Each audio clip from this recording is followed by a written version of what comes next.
I'm Alex, and today I'm showcasing the dumbest mountain deaths ever recorded. From a gym climber who climbed a condemned sandstone cliff to film a free solo, to a woman who summited 15 minutes ahead of her cutoff, spent 45 minutes at the top, and began her descent in the death zone. The morning of June 8, 2016, broke clear on the Emmons Glacier route of Mount Rainier in Washington state, with temperatures hovering just below freezing and a light wind pushing scattered clouds across the summit. Rangers had flagged a new route through the glacier the previous week, marking safe passage with bamboo wands after several crevasses had opened near the traditional line. The flagged route added nearly an hour to the approach. Climbers were instructed to stay on the markers at all times. Deviation was explicitly prohibited. 34-year-old Daniel Ashford considered the detour a waste of time. He was a software engineer from Seattle who had been climbing Rainier for nearly a decade, summiting via different routes each season and logging more nights above 14,000 feet than most recreational climbers accumulated in a lifetime. His experience had made him efficient, but also impatient. He trusted his instincts more than he trusted the judgment of rangers who, in his view, erred too far on the side of caution. 10 years on the mountain had taught him its patterns, but patterns shift faster than memory can track. Daniel had arrived at Camp Sherman the previous evening. During the briefing, a ranger stressed the importance of staying on the flagged route, explaining that recent warm temperatures had destabilized several snow bridges and opened new crevasses in areas that had been safe the week before. Daniel listened politely, but said nothing. He had already resolved to take a more direct line across the glacier, one he remembered from a climb 3 years earlier. He left camp at 2 in the morning, well ahead of the other parties. The flagged route curved to the right almost immediately, skirting a depression in the glacier that hadn't existed the previous season. Daniel paused at the first wand, studied the detour ahead, then turned left and began walking directly across the unmarked snow. The surface felt firm beneath his boots. The overnight freeze had hardened the top layer, and his crampons bit cleanly with each step. He moved quickly, his pace driven by the knowledge that other climbers would soon be following. The glacier stretched out around him in shades of gray and blue, its crevasses hidden beneath a uniform blanket of white. For the first 20 minutes, the shortcut worked exactly as Daniel had expected. He crossed 2 shallow depressions without incident and skirted the edge of a larger crevasse that he recalled from previous years. His confidence grew with each successful step. The flagged route was visible to his right, marked by distant headlamps moving slowly along the approved line. He was already ahead of them. That small victory felt like validation, proof that the detour was unnecessary and that his judgment had been sound all along. The snow bridge that failed beneath him gave no warning. One moment, he was walking normally. The next, the surface collapsed in a perfect circle around him, and he dropped straight down into darkness. His arms shot outward instinctively, but there was nothing to grab. The walls of the crevasse rushed past in a blur of blue and white, and then he struck the bottom with a force that drove the air from his lungs. The fall was nearly 60 feet. Daniel landed on a narrow shelf of ice deep within the crevasse, his left leg folded beneath him at an angle that sent immediate signals of catastrophic damage. Above him, the hole he had punched through was already beginning to close as loose snow filtered down from the edges. The light from his headlamp revealed walls of ancient ice pressing in from both sides, groaning faintly as the glacier shifted around him. The blue walls seemed to press closer with each passing hour, and the cold cut through his layers as though they weren't there. He tried to call for help, but the crevasse swallowed sound. The other climbers on the flagged route were too far away to hear anything, and no one at Camp Sherman knew he had strayed from the approved path. Daniel was alone, injured, and trapped in a place no one would think to search. The cold began working immediately. Crevasse temperatures hovered well below zero, and Daniel's clothing couldn't compensate for prolonged exposure in a frozen pit. His fingers grew numb within the first hour. His injured leg became a source of constant agony that made sleep impossible. He rationed his water, tried to stay calm, and waited for a rescue that might never come. By the time search teams located him the following afternoon, triangulating his position from the tracks that led away from the flagged route, Daniel had been in the crevasse for nearly 36 hours. Rescuers found him conscious but hypothermic, his core temperature dangerously low, and his injured leg showing signs of severe frostbite. He died during the helicopter flight to the hospital. The official cause was listed as complications from hypothermia and traumatic injuries sustained during the fall. Rangers updated their briefings for the remainder of the season, but the glacier continued to shift. It was May 13, 2016, on the route between Camp 2 and Camp 3, when Monica Brennan decided the Sherpas were moving too slowly and that she could find a faster route herself. Monica, a 51-year-old real estate developer from Miami, had built a career on efficiency and decisive action. She had transformed struggling properties into profitable developments through aggressive timelines and an unwillingness to accept delays. When she looked at the standard climbing route, a carefully planned path that wound through crevasse fields and across snow bridges marked by safety wands, she saw inefficiency that offended her professional sensibilities. The climb from Camp 2 to Camp 3 typically required 5 to 6 hours, ascending from roughly 21,300 feet to 23,500 feet across terrain that appeared straightforward but was riddled with hidden dangers. The Western CWM's flat appearance concealed hundreds of crevasses covered by snow bridges that could collapse without warning. The fixed rope route had been established by Sherpa teams who had spent days probing the snow, identifying stable crossing points, and marking hazards that were invisible from the surface. Monica's assigned Sherpa was Furbu Gyalgen, 38, with 12 Everest summits, who had repeatedly attempted to explain why the route followed the path it did. Monica interrupted his explanations with complaints about time being wasted on excessive caution. She had reviewed satellite imagery of the Western CWM and identified what appeared to be more direct paths between camps. Furbu explained that snow conditions change constantly, that what appeared solid from satellite images could be hollow underneath, and that Sherpas who deviated from established routes sometimes disappeared into crevasses and were never recovered. Monica responded that she appreciated his input, but had extensive experience making risk assessments in her professional life and was comfortable making her own decisions about route selection. The breaking point came approximately 1 hour into the climb from Camp 2. The established route curved east around a heavily crevasse zone, adding perhaps 10 minutes to the journey. Monica could see Camp 3 in the distance, high on the Lhotse face, and could see what appeared to be a direct line across the snow. She announced she was taking the shortcut and unclipped from the fixed line before Furbu could physically intervene. Furbu shouted for her to stop, his voice sharp with alarm.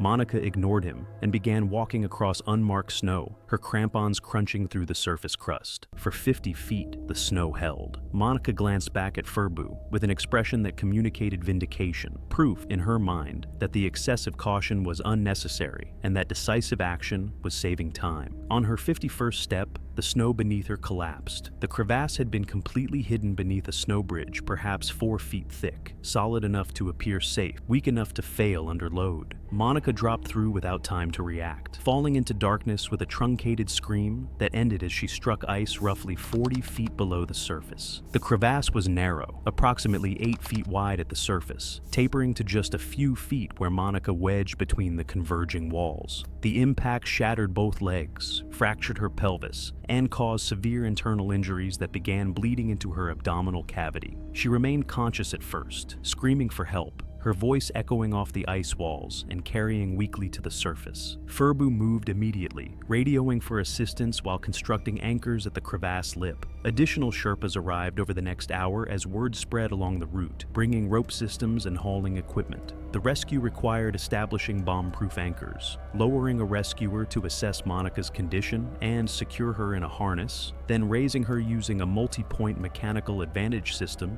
in unstable terrain. The extraction took several hours. Monica remained conscious for much of the operation, her voice weakening as shock and hypothermia progressed. The temperature inside the crevasse was well below freezing, and her body was pressed directly against ice. By the time she was brought to the surface near Camp 2, she had lost consciousness, her core temperature critically low. During the hauling operation, Furbu was injured while managing a loaded rope when a sudden shift in weight wrenched his arm violently, dislocating his shoulder and throwing him against an ice ridge. The injury was immediately disabling, his shoulder visibly deformed and his arm hanging uselessly at his side. Monica Brennan died later that day after being lowered to Camp 2 and prepared for evacuation, succumbing to multiple traumatic traumatic injuries compounded by hypothermia and hemorrhagic shock. The official report listed her cause of death accordingly. Furbu underwent surgical reconstruction for his shoulder and spent 8 months in rehabilitation. Although he eventually returned to work, the injury left him with permanent loss of range of motion and chronic pain that ended his career as a lead climbing Sherpa. It was May 20th, 2014, in the death zone above Camp 4 on Mount Everest. The South Col stretched flat and windswept at 26,000 feet, a barren expanse of rock and ice wedged between Everest and Lhotse. Felicia Holt, 44, ran a yoga and wellness studio and had hired a guide service for her second attempt at Everest after turning back the previous year due to weather. She had been practicing high-altitude breathing techniques for months and mentioned frequently that her cardiovascular conditioning would compensate for her limited technical climbing experience. During training rotations, she demonstrated pranayama breathing exercises to other climbers and explained how controlled breathing could reduce oxygen consumption at altitude. On May 19th, the expedition leader briefed the team on the summit window, a narrow 18-hour period of light winds starting at midnight, followed by an incoming storm. He emphasized a strict 11 a.m. turnaround regardless of summit status. Holt questioned why their cutoff was earlier than other expeditions and whether strong climbers could push past it. The leader repeated that all clients would descend at 11 a.m. without exception. That evening, Holt learned from climbers on other teams that 2 expeditions were targeting a 1 p.m. turnaround. She approached her guide to question why their timeline was more conservative. The guide explained that their group's oxygen supplies and client experience levels required the earlier schedule. Later, another team member mentioned that Holt had been asking whether the guides would actually enforce the turnaround if climbers were close to the summit. During the final equipment check at Camp 4, Holt asked whether 1 oxygen bottle would be sufficient if she used her breathing techniques to reduce consumption. The leader confirmed that 2 bottles were mandatory and not negotiable. Holt packed both, but told another climber she expected to use only 1. At 11:30 p.m., the team began the summit push. They reached the balcony at 4:20 a.m. and rested briefly. When supplemental oxygen use began, Holt activated 1 bottle at a reduced flow rate, intending to extend its duration. She left her second bottle cached at the balcony, telling her Sherpa she would retrieve it on the descent if needed. At 9:40 a.m., the team reached 28,700 feet on the final ridge approach. A line of approximately 30 climbers from multiple expeditions had formed on the fixed rope ahead, advancing roughly 50 feet every 10 minutes. The guide calculated their arrival time and determined the group could not reach the summit before 11 a.m. He instructed the group to descend. Holt unclipped from the fixed line and remained stationary. The guide repeated the instruction and gestured toward the descent route. When he touched her shoulder and pointed downward, she turned away and began moving upward along the edge of the fixed line, stepping around clipped-in climbers waiting their turn and disrupting the established order on the rope. The guide followed briefly, then stopped to radio for assistance and remained with the 3 other clients who agreed to descend. By 11:15 a.m., Holt had gained 80 feet and merged into traffic from 2 other expeditions. Her reduced flow rate had extended her bottle further than standard use, but by 10:45 a.m., it was empty. She continued upward using her breathing techniques, her pace slowing considerably. At 12:10 p.m., Holt reached the summit. She had climbed the final 130 feet without supplemental oxygen and stood at the top for approximately 3 minutes before beginning her descent. The traffic on the ridge had worsened in both directions. By 1:30 p.m., she was at 28,600 feet, moving slowly and no longer clipping and unclipping from the fixed rope correctly. At 2:05 p.m., she sat down on the narrow ridge. Her oxygen mask hung loosely over her face, connected to the empty bottle. She fumbled with her pack straps but could not manage the clips and did not respond to climbers passing, who asked if she needed help. At 2:20 p.m., she slumped sideways, her body held in place only by the Jumar still attached to the fixed line.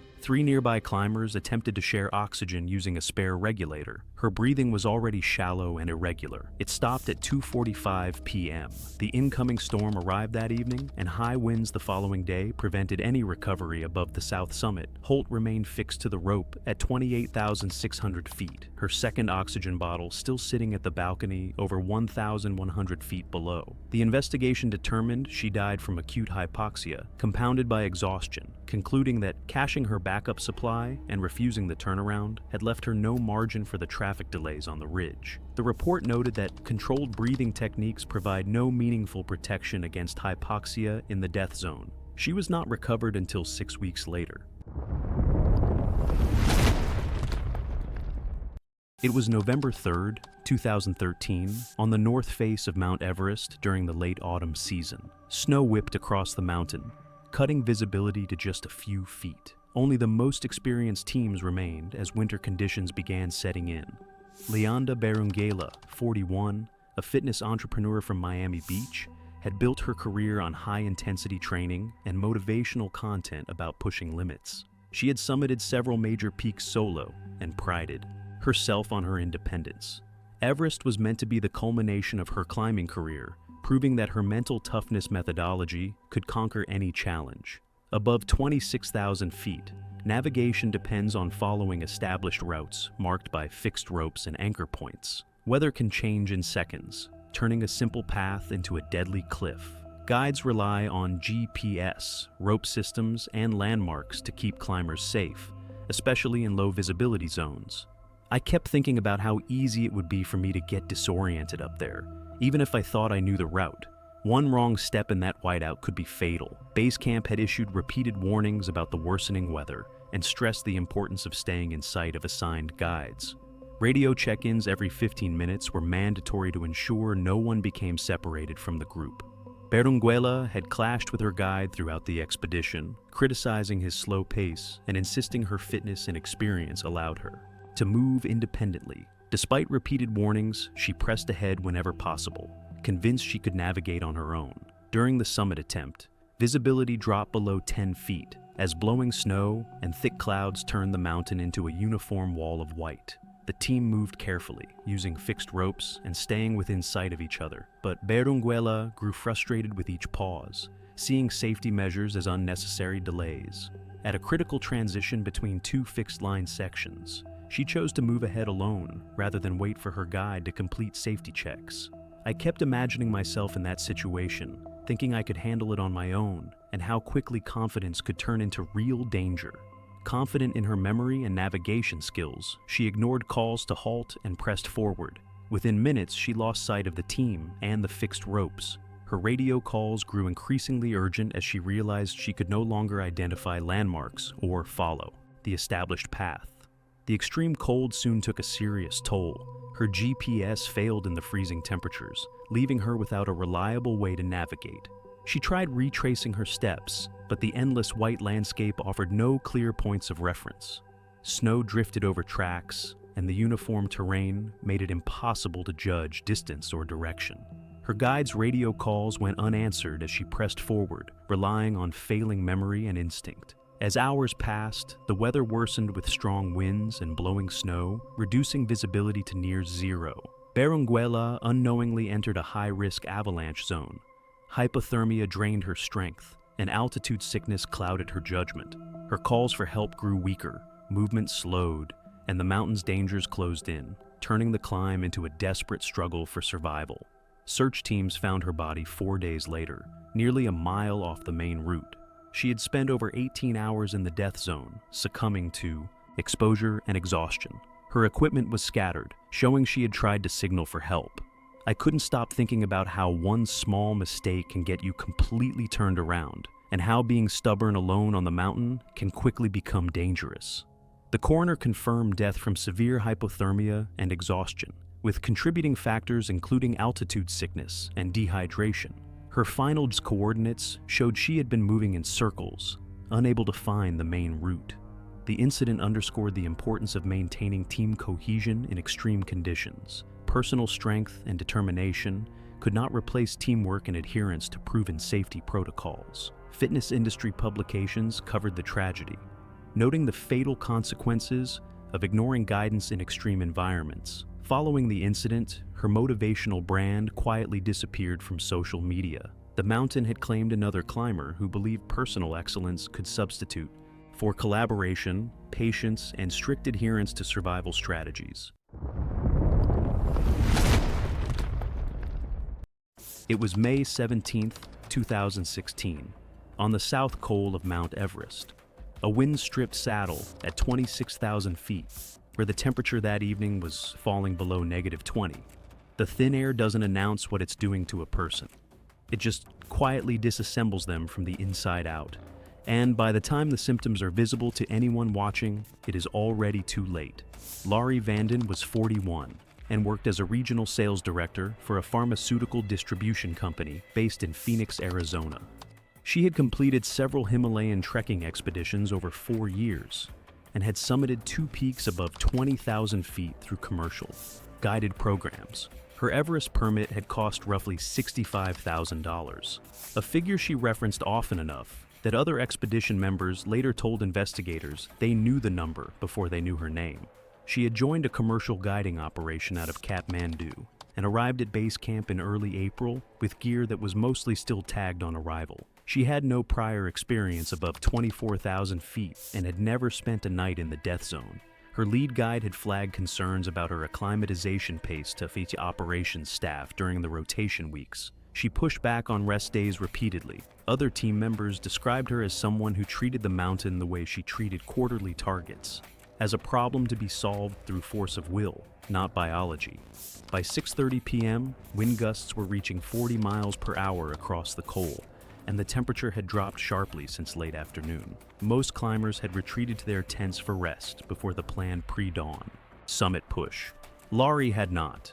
Witnesses told investigators she had been moving between tents for roughly an hour, verbally expressing dissatisfaction with her tent assignment, cursing at her guide, and the pace of logistical preparations on a mountain where pace is dictated by survival, not preference. Eric Valois later described seeing Laurie pacing near the edge of Camp 4 around 7:40 p.m., already on supplemental oxygen, but repeatedly pulling her mask off to argue, exposing herself to air that barely sustained consciousness, let alone physical exertion. Each removal made her breathing faster and shallower. Eric said he called out to her twice. She did not respond to either call. I personally think the first time she pulled that mask off to make a point, it significantly worsened her hypoxic state and reduced her chances of recovery. Tashi, a Sherpa guide assigned to the expedition, saw her attempt to walk unassisted toward the fixed rope line. Her movements had gone erratic. She planted her trekking pole at the wrong angle and stumbled sideways, overcorrecting with her upper body. Her speech had deteriorated into fragmented sounds that Tashi later described as words that didn't connect into anything he could follow. Within 2 minutes, she dropped to her knees. Eric, watching from roughly 30 feet away, noted her hands clawing at the snow. Not deliberately, but reflexively, the way a body reaches for something solid when it no longer trusts itself. She attempted to stand twice. Both times her legs failed to coordinate beneath her. Then her arms began jerking in irregular, poorly coordinated movements, consistent with severe neurological impairment. The oxygen mask had slipped off again and hung from its strap against her shoulder. In the headlamp beam, Eric described her face as dark and mottled, the color leaving it unevenly. A thin line of saliva had frozen at the corner of her mouth. She continued to move without coordinated control. No cry, no call. Just the wind in her limbs moving against the snow. Doria reached her in roughly 90 seconds and attempted to reseat the mask and hold it against her face, but she was already unresponsive. Her breathing came in shallow, irregular intervals, each one further apart than the last, difficult to detect in the wind. She fell forward, face first into the snow, still gripping her trekking pole so tightly that her knuckles remained locked around the grip. As she stopped moving entirely, she was already dead. The post-expedition medical review identified the cause of death as high-altitude cerebral edema with concurrent high-altitude pulmonary edema, brain swelling and fluid accumulation in the lungs, progressing simultaneously in an environment where intervention was not possible. Her family filed a formal complaint against the guiding company in the months that followed, citing inadequate supervision. The lead guide provided documentation of 3 separate written advisories issued to Laurie during the expedition, each recommending she halt or delay progression. The complaint was not upheld. I can look at every piece of documented evidence in this case and reach only one conclusion. The guides did their job. What they could not do was make her listen. April 27, 2014. On the Avalanche Gulch route of Mount Shasta in Northern California, the forecast that morning had been unambiguous. A fast-moving storm system was approaching from the Pacific, expected to reach the upper mountain by early afternoon, with sustained winds above 60 miles per hour, and heavy snowfall reducing visibility to near zero. Rangers had issued a voluntary evacuation advisory for climbers above 10,000 feet. Most teams took the warning seriously and began breaking down their camps. 27-year-old Kevin Marsh decided to stay. He was an aspiring mountaineer from Sacramento who had attempted Shasta twice before, both times retreating due to weather. This was supposed to be his redemption climb. He had taken time off work, purchased new equipment, and driven 5 hours with the sole goal of standing on the summit. The approaching storm felt like a personal insult, another obstacle thrown in his path by a universe that seemed determined to keep him from the top. Kevin had established camp at Lake Helen, around 10,400 feet. The morning was calm and clear, with only a thin ribbon of clouds visible on the western horizon. It was hard to believe that dangerous weather was only hours away. Kevin convinced himself the forecast was exaggerated, that he could make a fast push to the summit and return before conditions deteriorated. He left camp around 9 in the morning, climbing light with only water, food, and an emergency bivvy. The first few hours went according to plan. Kevin climbed steadily, passing several descending parties who warned him about the incoming weather. One guide later said, Kevin had the look of someone who had already decided, polite, but not listening. The sky remained clear, and the wind stayed light. It was easy to dismiss the warnings as excessive caution. The clouds arrived faster than predicted. By early afternoon, the western sky had transformed from pale blue to a wall of gray, advancing with visible speed. The temperature dropped sharply, and the wind began to build. Kevin was above 13,000 feet when the first gusts hit, strong enough to stagger him sideways. Snow began falling immediately, thick and wind-driven, reducing visibility to a few dozen feet. He should have turned back, but the summit was close, perhaps 2 hours away, and Kevin had invested too much to quit. He convinced himself the storm would pass quickly. It was the kind of logic that sounded reasonable in the moment and catastrophic in hindsight. The storm intensified. By the time Kevin reached the Red Banks at roughly 13,500 feet, the wind had become a sustained roar. Snow accumulated on every surface, filling his tracks almost as fast as he made them. The route markers had vanished beneath fresh accumulation, and the terrain ahead offered no landmarks. Kevin attempted to descend. He turned around and began retracing his steps, but the storm had erased any evidence of his ascent. The wind shifted direction, pushing him off course without his awareness. His compass went unused because removing his gloves meant risking frostbite. He navigated by instinct. His instincts were wrong.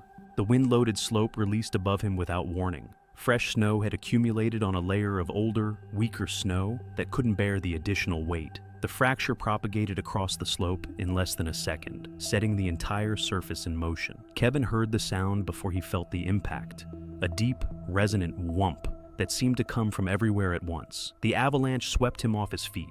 He tumbled through churning snow, unable to tell up from down. The debris flow accelerated as it funneled through a narrow section, compressing and hardening as it gathered momentum. When the slide stopped, Kevin was buried under nearly 4 feet of consolidated snow, positioned face down with one arm extended above his head. He was still alive when the snow settled. The air pocket around his face provided oxygen for a few minutes, but the weight pressing down made it impossible to breathe deeply. Each exhale compressed the pocket further. Each inhale became more difficult. He couldn't move. He couldn't call for help. He could only wait in the darkness as his breathing grew shallow and eventually stopped. Search teams found his body 2 days later. His emergency bivvy was still in his pack, unused. His beacon had never been activated. The investigation noted the storm had arrived within the predicted window, and avalanche conditions had been explicitly mentioned in the morning advisory. Kevin had all the information he needed. He had simply chosen to believe the rules applied to everyone but him. After his death, rangers upgraded the advisory system, but the mountain continued to attract climbers who believed they could outpace the weather. It was April 27, 2016, and the Khumbu Icefall shimmered in the pre-dawn cold, its chaotic maze of ice blocks and crevasses rendered temporarily more stable by overnight temperatures that had dropped well below zero. The route through the icefall had been established and continuously adjusted by rope-fixing teams over the previous weeks, marked with wands and equipped with aluminum ladders spanning the widest crevasses. Protocol required climbers to move through the most dangerous sections during the coldest hours, typically departing base camp between 2 and 4 a.m. to limit exposure beneath seracs that grew increasingly unstable as sunlight warmed the ice. Sandra Voss, a 52-year-old attorney from Chicago, objected to that schedule. She had paid $82,000 for her Everest expedition and challenged the departure times during the first icefall rotation briefing. When the expedition leader, Pemba Rinzing, explained that teams would leave base camp at 3 a.m. to pass through the icefall during the safest conditions, Sandra stated she would not participate in early departures. She slept poorly at altitude, mornings were difficult for her, and she intended to cross later in the day when she felt more functional. Pemba explained that afternoon crossings were strongly discouraged because rising temperatures destabilized seracs and increased the likelihood of collapse. Sandra responded that she had researched icefall conditions, watched footage of climbers crossing at various times of day, and believed the risk was overstated, an overly conservative practice that no longer reflected modern conditions. Her assigned Sherpas were Karsang Bhote, 39, with 13 Everest summits, and Chewang Tsering, 28, with 6. Both had worked in the icefall for years and had lost colleagues there. When Karsang attempted to explain why early departures were standard, Sandra interrupted with a series of pointed questions. She asked what data supported the policy, what meteorological models were being used, and whether accident rates had been formally compared across different crossing times. The questions were delivered rapidly in the style of a deposition. Karsang answered calmly, describing observations gathered over hundreds of crossings and years of experience watching ice behavior change with temperature. He referenced past incidents that occurred during warm conditions. Sandra dismissed the explanations as anecdotal. Over the following week, Sandra escalated the issue. She submitted written complaints to the expedition company alleging excessive safety restrictions. She contacted the government liaison officer assigned to the expedition and argued that the departure requirements were arbitrary and not explicitly stated in her contract. She also raised the possibility of legal action if the company attempted to enforce them. The company did not grant approval for afternoon crossings, but they documented their objections and informed Sandra that they would not physically prevent her from proceeding against recommendations if she signed an additional waiver acknowledging she was acting against explicit safety advice. Sandra signed the waiver and announced she would make her first icefall crossing during the afternoon of May 3rd. Karsang and Chewang were assigned to accompany her. Declining the assignment would have meant forfeiting pay and risking future contracts. They checked their equipment repeatedly and discussed contingency plans in Nepali while Sandra spoke with other climbers about the decision. The crossing began shortly after 2 p.m. under bright sunlight. Base camp temperatures had climbed into the high 30s, and the icefall was audibly active. Sharp cracks echoed across the glacier, and deep groans came from within the seracs. Sandra moved steadily across flat sections and cautiously over ladders. Karsang traveled ahead on the fixed rope, with Chewang behind. They were roughly halfway through the icefall, moving beneath a towering serac when the ice began to fail. A tearing sound came from within the structure. The lower section separated from the main body, tipping forward before accelerating into collapse. Karsang shouted a warning in Nepali, but there was no time to move. Ice fell in blocks ranging from the size of appliances to small vehicles, breaking apart on impact. The debris spread across nearly 200 feet of the route. Witnesses later said Sandra looked up just before the ice struck. Karsang was thrown sideways by debris, slammed into the ice, and sustained severe spinal injuries. Chewang, positioned farther back, was knocked to the ground by flying ice and the pressure wave, suffering lacerations and a fractured wrist. When the collapse ended, Sandra Voss was no longer visible. Other climbers and Sherpas moved into the debris field immediately, digging with shovels and ice axes and shifting blocks by hand where machinery could not reach. Within hours, it was clear the effort had become a recovery. Sandra's body was located buried deep beneath compacted ice, her injuries unsurvivable. Chewang recovered fully. Karsang required surgery for his spinal injuries and never returned to high-altitude climbing.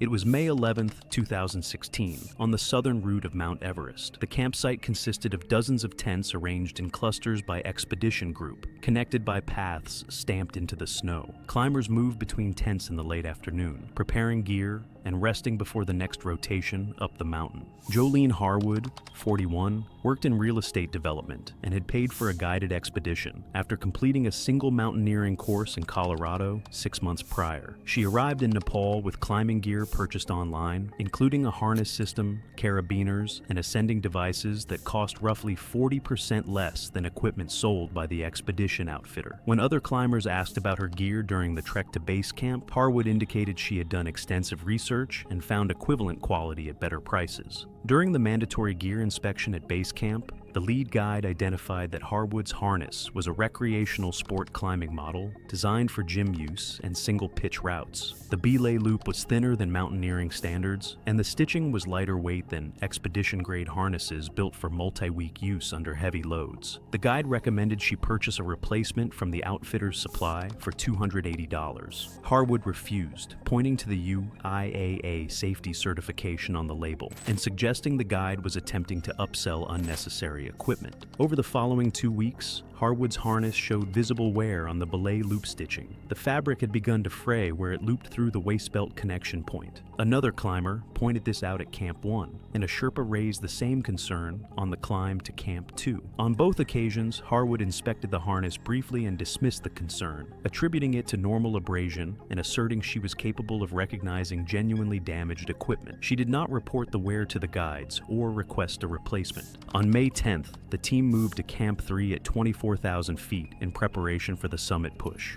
During the final equipment check, the expedition leader examined Harwood's harness and noted the fraying had progressed significantly, with multiple strands of the belay loop now visibly separated. He strongly recommended she use a backup harness from the emergency supply. Harwood declined, stating the harness had supported her weight throughout the expedition, and expressing unwillingness to switch to unfamiliar equipment at that stage. The summit team departed Camp 4 at 10:45 p.m. on May 10th. Harwood climbed in the middle of the group, clipping and unclipping from the fixed rope as the route zigzagged up the southeast ridge. The temperature was minus 20 degrees Fahrenheit, with winds averaging 15 miles per hour. At 27,900 feet, the team reached the Hillary Step, a near-vertical 40-foot rock face requiring climbers to ascend using the fixed line and jamars. At 5:50 a.m., with the sky beginning to lighten, Harwood clipped her ascender to the rope and began the climb. She moved slowly, pulling herself upward in short bursts while other climbers waited below on the narrow ridge. Halfway up, at approximately 18 feet above the slope below, she stopped to rest and leaned back, transferring her full weight onto the harness. At 6:02 a.m., the belay loop separated from the waist belt with a sharp tearing sound. The stitching had ripped completely through the connection point. Harwood dropped backward, ascender still attached to the fixed rope, but no longer connected to her body. She tumbled past the waiting climber and fell down the exposed rock and ice face below. Her body came to rest approximately 200 feet below, on a steep snow slope angled at 55 degrees. Two guides descended from their positions and reached her location 30 minutes later. Harwood was face down in the snow, unresponsive, with no pulse or breathing. Her helmet had been knocked from her head during the fall and was located 40 feet upslope. The guides documented the scene and examined the separated harness, which remained clipped to the rope by the ascender. The belay loop had detached completely at the buckle junction, with thread bundles fully separated after weeks of repeated loading cycles. The investigation concluded that Harwood died from massive trauma sustained during the fall, including skull fractures, cervical spine damage, and severe internal injuries. The harness failure was attributed to using recreational-grade equipment for multi-week expedition climbing, a use category its UIAA certification did not cover. The visible fraying had progressed through the stitching layers until complete structural failure occurred under load. Harwood had been warned about the deteriorating equipment on 4 separate occasions and declined to replace it each time. Her body was recovered over 3 days before helicopter evacuation from 26,500 feet. The case was ruled an accidental death resulting from equipment failure after repeated refusal to replace visibly compromised gear.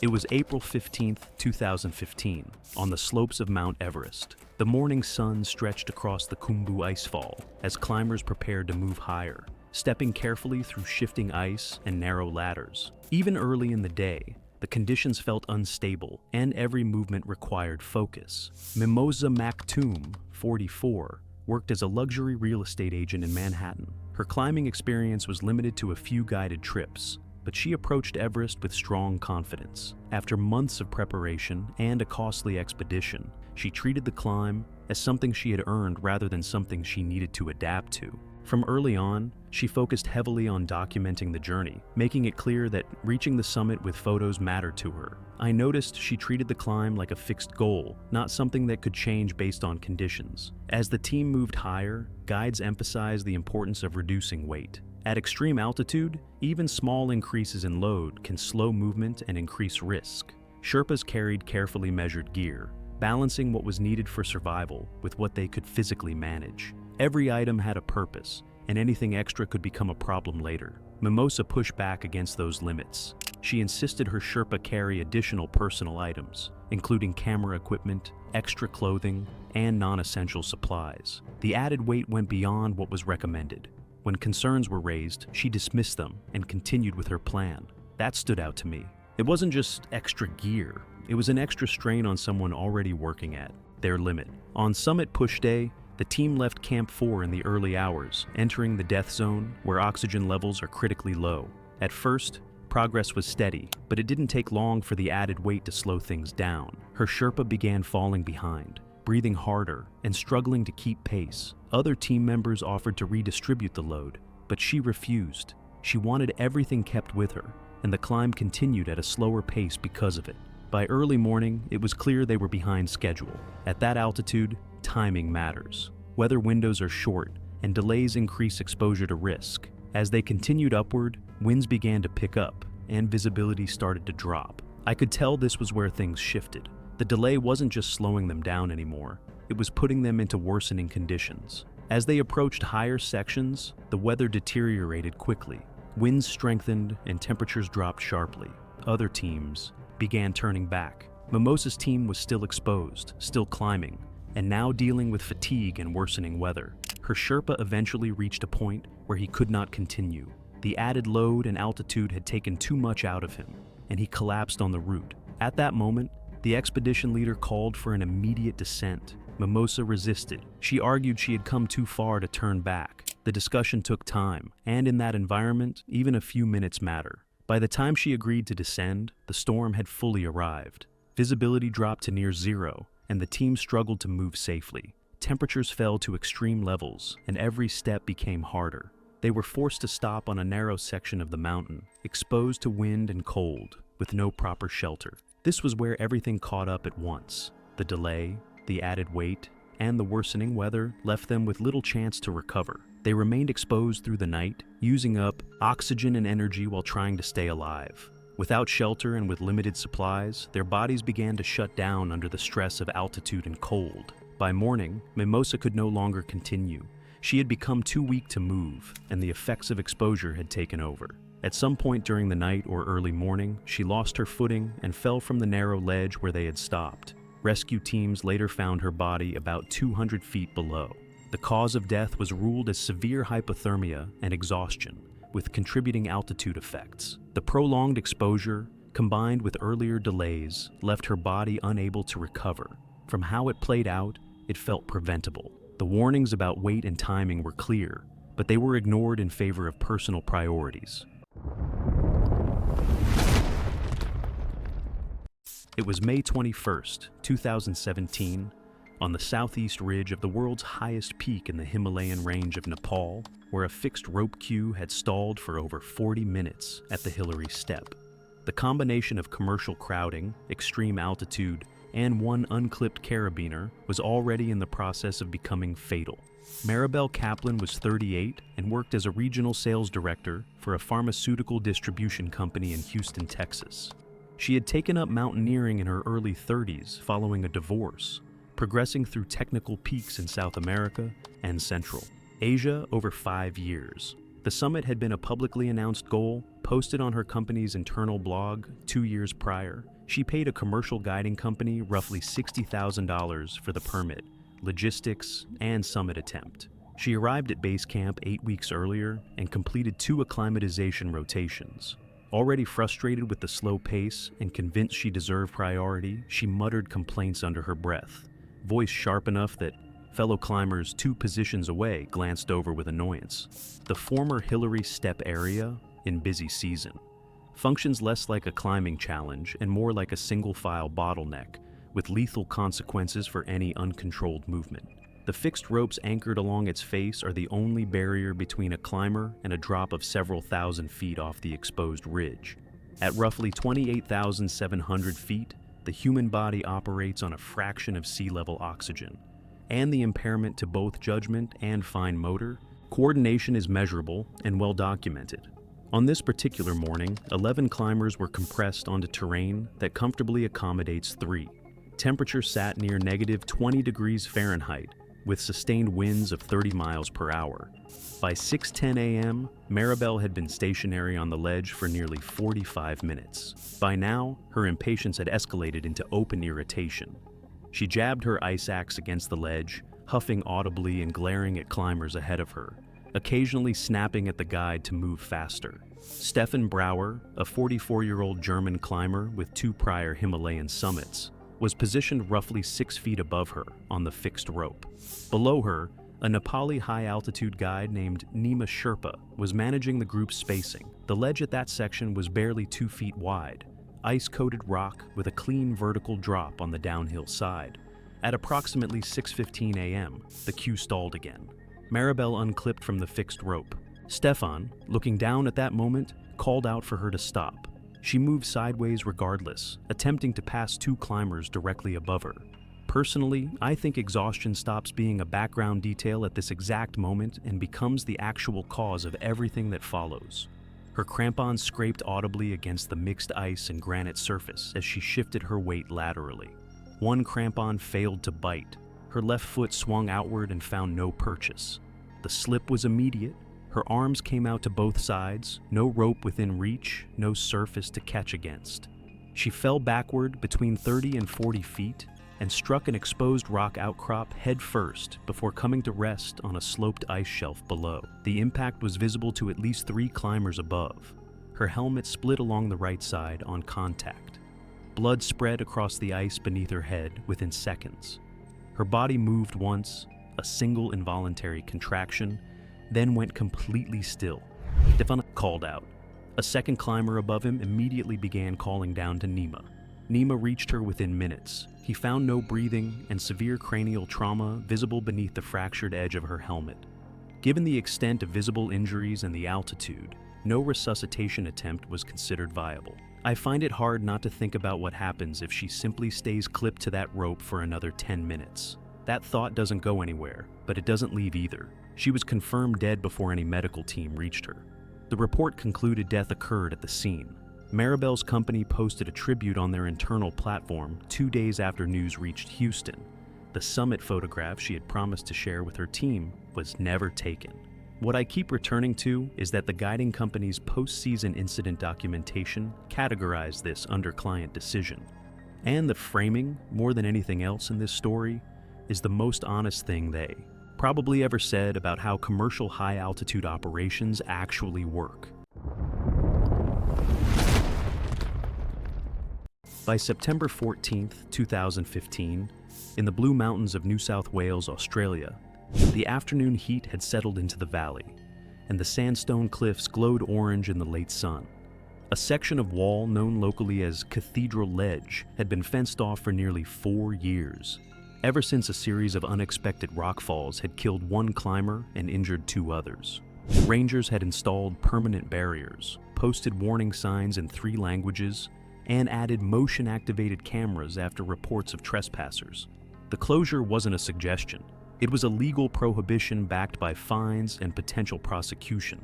But 26-year-old Marcus Ellison had never let signs stop him before. He was a gym climber from Sydney who had transitioned to outdoor bouldering 2 years earlier, building a small following on social media by posting videos of himself on routes other climbers avoided. His style was aggressive and photogenic, heavy on dramatic angles and light on safety gear. Friends described him as charming but reckless, someone who treated risk as content rather than consequence. Marcus had driven to the Blue Mountains that morning with a plan. He wanted footage of himself free soloing a route on Cathedral Ledge, a climb that would be impossible to replicate legally and therefore impossible for anyone else to match. The closure made it more attractive, not less. He parked at a pullout nearly a mile from the main viewing area and hiked through the scrub to approach the cliff from an angle the cameras couldn't cover. The sandstone at Cathedral Ledge was ancient and weathered, shaped by millions of years of wind and water into features that looked solid but often weren't. The rock was layered, with thin bands of harder material sandwiched between softer stone that crumbled under pressure. Water seeped into invisible seams during storms, dried, and left the bonds between layers weaker each season. Climbers who had worked the wall before the closure knew to test every hold twice and avoid any feature that looked flaky or hollow. Marcus had never climbed sandstone of this type.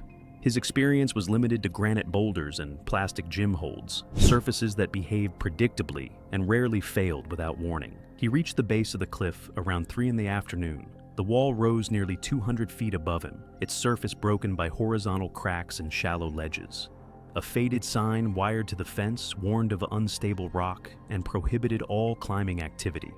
Marcus ducked under the barrier, set up his camera on a small tripod, and began chalking his hands. He wore no harness, carried no rope, and had told no one where he was going. The only precaution he had taken was leaving his car unlocked in case someone needed to retrieve his belongings. The first 30 feet went smoothly. The holds were larger than expected, and Marcus moved with the fluid confidence of someone who had spent years training indoors. He paused briefly on a ledge at 40 feet to shake out his arms and glance down at the camera below. The angle was perfect. From that height, the valley stretched out behind him in layers of green and gold, a view that would have been worth the climb if the rock had been reliable. Above the ledge, the rock changed character. The sandstone became visibly more weathered, with pale streaks running down the face where water had eroded softer layers. Several holds that looked solid from below turned out to be hollow, producing a dull thud when Marcus tested them. He adjusted his line, moving left toward a vertical crack that split the upper wall. At 70 feet, Marcus ran into the first serious problem. A foothold crumbled the instant he weighted it, sending a shower of orange dust down the cliff. He caught himself by jamming his hand deeper into the crack, but the movement cost him balance. He spent several seconds pressed flat against the wall, breathing hard. A wiser climber would have recognized the warning. Marcus saw it as a challenge. He continued upward. The crack narrowed as he climbed, forcing him to switch from hand jams to finger locks. His forearms began to burn. At 90 feet, he reached for a horizontal edge that would allow him to rest. The edge looked solid, a clean line of darker stone that protruded slightly from the surrounding rock. He wrapped his fingers over it and pulled. The hold came off in his hand. Not a small piece, but the entire edge, a slab of sandstone roughly the size of a dinner plate that had been attached to the cliff by nothing more than friction. The failure was instant and total. Marcus's weight shifted backward as his grip vanished, and his other hand couldn't compensate fast enough. His body peeled away from the wall in a slow, almost graceful arc. He fell without a sound. The camera captured everything. His body rotated once in the air before striking a ledge at 40 feet, then continued tumbling to the ground. When rangers discovered him the following morning, after a hiker reported an abandoned camera near the closed section, Marcus was lying face down in the scree, his chalk bag still clipped to his waist. The investigation was brief. The failed hold revealed a network of internal fractures invisible from the surface. The rock had been poised to fail for years. After his death, rangers extended the restricted zone and installed additional barriers. It was April 19, 2015, at Everest Base Camp, as the pre-monsoon climbing season entered its critical preparation phase. The tent city at 17,600 feet hummed with organized chaos as expedition teams finalized equipment checks and acclimatization plans. Morning temperatures hovered around 22 degrees Fahrenheit under clear skies, and the thin air carried the familiar scents of kerosene stoves, juniper smoke from pujas, and glacier ice. Prayer flags snapped in the wind against the white expanse of the Khumbu Glacier. Among the climbers staged at base camp was Patricia Whitmore, a 47-year-old boutique hotel owner from Greenwich, Connecticut. She had arrived 3 weeks earlier with 16 duffel bags and expectations shaped by a career built on luxury service. Patricia had paid $95,000 to a mid-tier Nepali operator and treated the expedition as a premium experience rather than a technical climb. Her payment came with a detailed list of requirements that expedition coordinators initially assumed was a joke. The list included an espresso machine at advanced camps, Egyptian cotton pillowcases, and additional heating equipment. When the expedition leader explained that weight limits above base camp were governed by what Sherpas could physically carry through hazardous terrain, Patricia stated that she had paid for full-service guiding and expected accommodation. The espresso machine alone weighed 14 pounds. Combined with her personal gear, her load exceeded standard allowances by nearly 40 pounds. Her assigned Sherpa team consisted of Jamsi Norbu, 43, a veteran of 16 Everest summits, and Tenzin Dargyal, 31, with 8 ascents. Jamsa had guided for 19 years and supported 4 children on expedition income. He explained that luxury items could not take priority over oxygen, safety equipment, and group supplies. Patricia pushed back immediately, stating that her fee entitled her to service reflecting the cost. After a brief discussion framed around client satisfaction and reputational risk, expedition leader Ong Karma sided with Patricia following her threat to post negative reviews online. The extra weight would be carried. Over the following 2 weeks, a pattern developed. Patricia spoke to the Sherpas dismissively, criticized base camp meals, complained about her tent placement and washing water, and skipped evening briefings in favor of posting updates on her phone. Her interactions centered on comfort and inconvenience rather than route conditions or safety protocols. The first acclimatization rotation to Camp 1 exposed her limitations. The Khumbu icefall required quick, deliberate movement across ladders and unstable ice. Patricia moved slowly, hesitating at each ladder and resting frequently on steep sections, extending her exposure well beyond recommended limits. She took nearly 8 hours to reach Camp 1, arriving during the warmest part of the day. At Camp 1, she demanded her tent be set up with comfort equipment and her coffee prepared using the espresso machine Jamsi had carried. When he explained that the added weight reduced capacity for oxygen and emergency supplies, Patricia dismissed the concern, stating that he was being paid to provide service, not commentary. The second rotation to Camp 2 followed the same pattern. Crossing the western CWM in midday heat, Patricia struggled badly, sitting down repeatedly and refusing to continue until she felt ready. Jamtse advised steady movement and hydration, but his warnings were ignored. At Camp 2, her oxygen saturation measured in the high 60s, indicating poor acclimatization. When Jamsi suggested extending the rotation before attempting Camp 3, Patricia refused, citing scheduling obligations and rejecting further delay based on what she described as cautious medical advice. The third rotation began on May 8th with a climb up the lower Lhotse face. Patricia's pace deteriorated further, brief movement followed by long stops. She missed routine safety steps, became disoriented, and repeatedly asked where they were and how much remained. At Camp 3 at 23,500 feet, Patricia collapsed into her tent. Jamsi checked her oxygen saturation again and recorded a further drop. Combined with confusion and coordination loss, the symptoms were consistent with developing high-altitude cerebral edema. He explained that immediate descent was necessary while she could still walk. Patricia responded with hostility. She accused Jamsi of sabotaging her expedition and claimed the concerns were discriminatory. She ordered him out of her tent. Jamsi radioed base camp with a detailed report. Expedition leadership replied that unless Patricia became fully incapacitated, the decision to descend remained hers.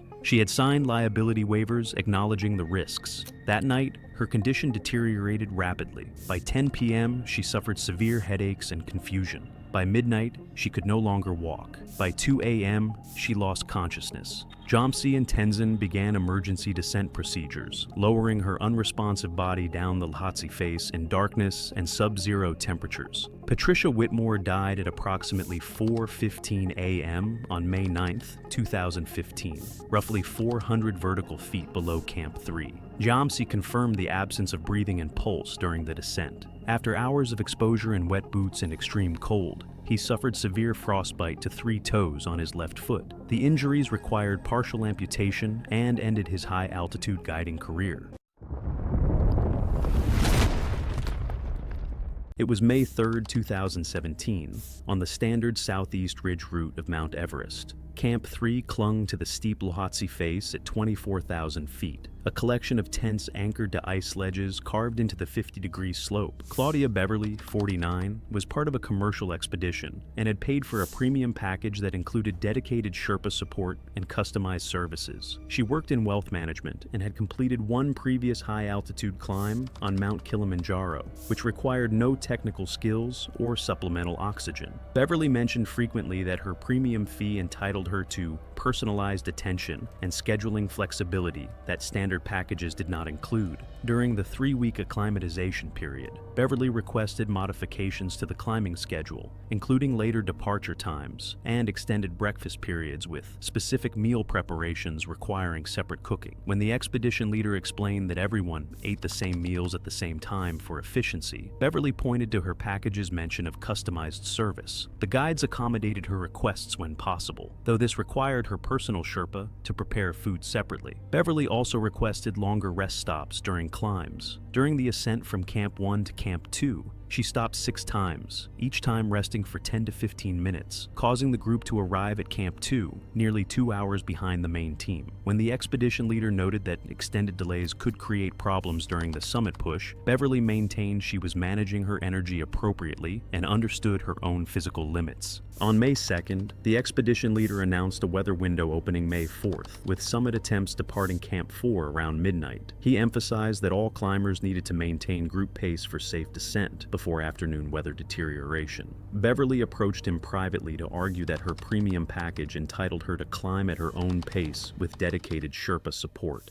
The leader explained that no exceptions were possible above Camp 4. Beverly did not raise the issue again, but remained visibly dissatisfied. On May 3rd, the team arrived at the South Col at 2:30 p.m. with plans to depart at 11 p.m. During the rest period, Beverly made multiple requests to her Sherpa for hand warmers, specific snacks, and adjustments to her oxygen setup, each requiring equipment to be unpacked and repacked. When the guide called for departure at 10:45 p.m., Beverly emerged 15 minutes late. The team left at 11:10 p.m., already behind schedule. Beverly climbed slowly from the start, stopping frequently. The team reached the balcony at 5:20 a.m., 50 minutes behind the planned schedule. After a brief rest, the group resumed at 5:25 a.m. Beverly stood 4 minutes later and followed. At 8:50 a.m., the team reached 28,400 feet, with the summit 600 feet above. The guide radioed base camp, and the decision was made to continue with a firm 11:30 a.m. turnaround. At 9:15 a.m., Beverly sat down on the fixed line, despite instructions to maintain pace. The guide helped her to her feet after 3 minutes. The team reached the summit at 10:45 a.m. Beverly spent 8 minutes at the top, while her Sherpa photographed her. Other team members had already begun descending after 2 to 3 minutes. She started down at 10:55 a.m. Her pace slowed immediately. The 300-foot stretch between the summit and South Summit took 75 minutes, with Beverly stopping 6 times on the fixed line. By 1:40 p.m., the team was at 27,800 feet, with winds at 30 miles per hour and temperature falling to minus 25 degrees Fahrenheit. Beverly sat down and could not continue under her own power. The guide instructed the Sherpas to short rope her, keeping a shortened length of rope between Beverly and a Sherpa to physically control her movement down the slope. At 3:50 p.m., at 27,200 feet, Beverly collapsed and could not stand even with assistance. 2 Sherpas managed to move her approximately 50 feet over 20 minutes before progress became impossible. With darkness less than 90 minutes away and the team still 1,200 feet above camp, the guide established an emergency bivouac at a small rock outcrop at 27,150 feet. At 5:10 p.m., Beverly became unresponsive. Wind gusts reached 45 miles per hour, and temperature dropped to minus 30 degrees Fahrenheit. Her breathing stopped at 5:45 p.m. The guide and Sherpas descended through darkness using headlamps, reaching Camp 4 at 8:20 p.m., with frostbite injuries to their extremities. Beverly's body was recovered on May 8th when conditions improved. The investigation determined death from severe hypothermia and exhaustion, concluding that her cumulative delays, totaling roughly 2.5 hours beyond a standard ascent, placed the team in an unrecoverable position as daylight and oxygen supplies ran out simultaneously. The report noted that the Sherpas and guide who remained with Beverly sustained serious frostbite injuries as a direct consequence of the extended time spent above 27,000 feet attempting to assist her descent. It was September 14th, 2018, during the post-monsoon climbing season on Mount Everest. The mountain was experiencing unusually dry conditions, creating deceptive weather that masked the serious hydration challenges facing climbers in the death zone. Guadi Escolastico, 46, a wellness entrepreneur from Beverly Hills, had built her brand around biohacking and optimizing human performance through unconventional methods. She promoted intermittent fasting, specialized hydration protocols, and metabolic efficiency training. Her Everest expedition was meant to prove her theories, documented for a planned Netflix series on extreme wellness. At extreme altitude, the human body loses water rapidly through heavy breathing and dry air. Climbers typically need 4 to 6 liters of fluid daily, along with 5,000 to 6,000 calories, just to keep their bodies functioning. Dehydration above 26,000 feet thickens the blood, reduces oxygen transport, and impairs cognition, compounding the dangers of altitude.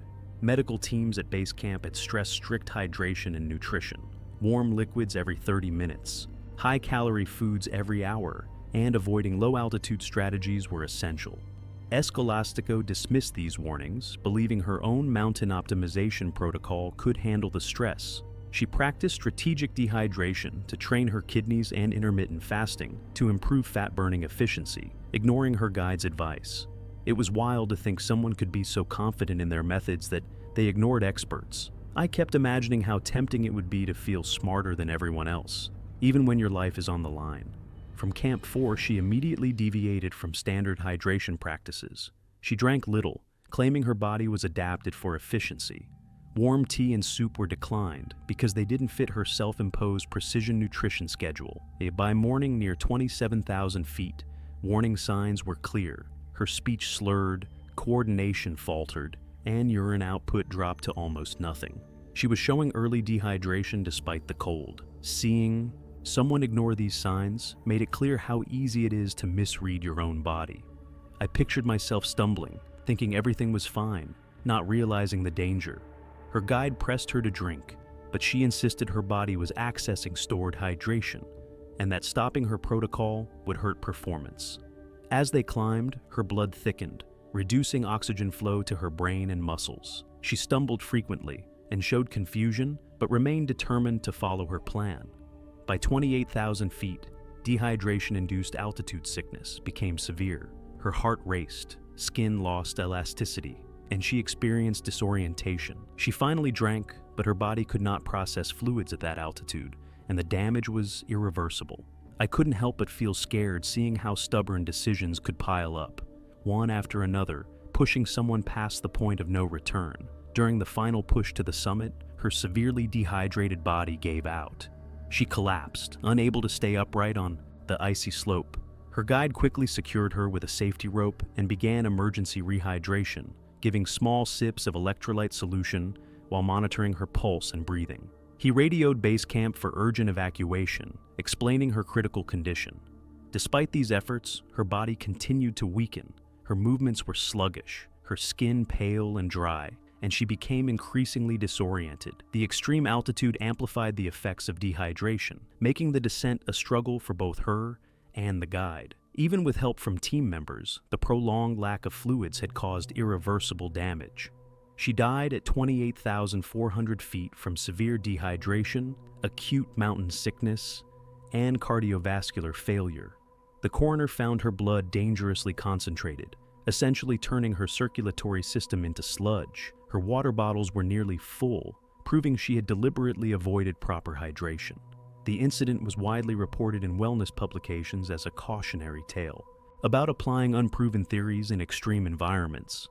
Reading her story, it struck me how easy it is to trust ideas that feel good but aren't safe. I pictured myself in her shoes, Seeing confidence turn into danger when basic survival rules are ignored, her final social media post, published after her death, promoted listening to your body's wisdom, advice that could have saved her. Escolastico's story shows that at extreme altitude, proper hydration, oxygen, and nutrition are critical, and ignoring them can be fatal. It was May 14, 2016, on the balcony, a wind-scoured shelf at 27,500 feet on Everest's southeast ridge, when Talia Bren, fuming and impatient, complained loudly about the slow idiots ahead of her, tapped her crampons impatiently, and demanded everyone let her pass, a 2-minute rest turning fatal in the thin air. Talia was 38, a self-assured earth science teacher from Portland, Oregon, who believed she knew more than the guides and apparently resented anyone questioning her judgment.